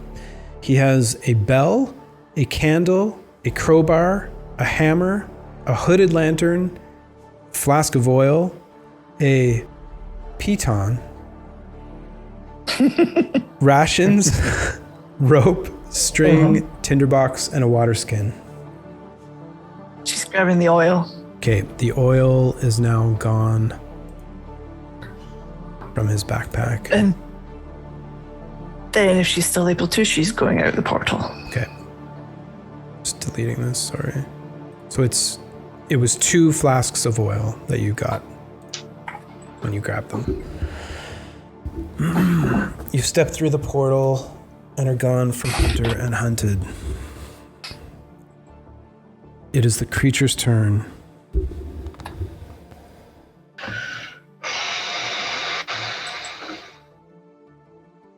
No, you know what? I think I made a mistake. It's not a reaction, it's a free action. Game ending condition was met. You have the choice though. Okay, so Akari, do you want to stay to loot or do you want to leave the lair? Is it my turn? If you stay, we're carrying on with the initiative order. And it'll be the creature's turn. Creature's turn.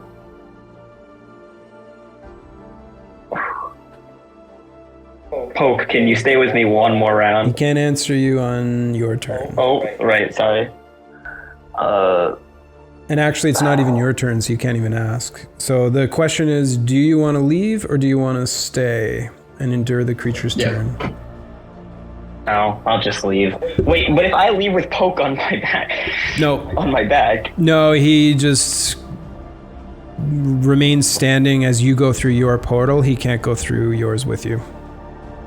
Okay. I'll go through. Okay. Akari is gone. Poke, do you step through or remain here? I'll step through. Poke steps through. Yes. Pale's already through. Ranlin, do you step through or stay? Deuces, baby, I'm out. All right. Ranlin is out. That's what I was afraid of. I was afraid of everybody doing that, and then the creature would only be forced to target me. Yeah, you're the only one left. Yeah. Okay. With that, all of you have escaped back to the Fate's Hand Tavern. As you all emerge from the portal after your encounter with the pet Nabassu, you see Thermghoul standing there waiting for you all. Excellent, everyone. Well done. Whoa, I'm going like Irish there, Scottish or something. Wow. Well done, buddy. Took a break. I'm not going to comment. Good morning to you. Wow. Holy cow. Okay, pull it together, Dave. Welcome. You're at the end, dude. Welcome back, everyone. I am very happy that you have all survived. So tragic for poor Goober. He was doing so well despite his shy beginning. He had quite a bit of fight in him. Pale is not... Well, he's looking a little pale right now. He may have lost a bit of blood. The rest of you, though, congratulations, and please, I will be sure to pass it on to Pale when I awake him. It's always fun to awake someone who's injured. I'm sure seeing my face as the first one after you regain consciousness is nice too, I think. Anyway, I digress. Congratulations once again to all of you survivors, and I will see you in a few moments for your intermission actions.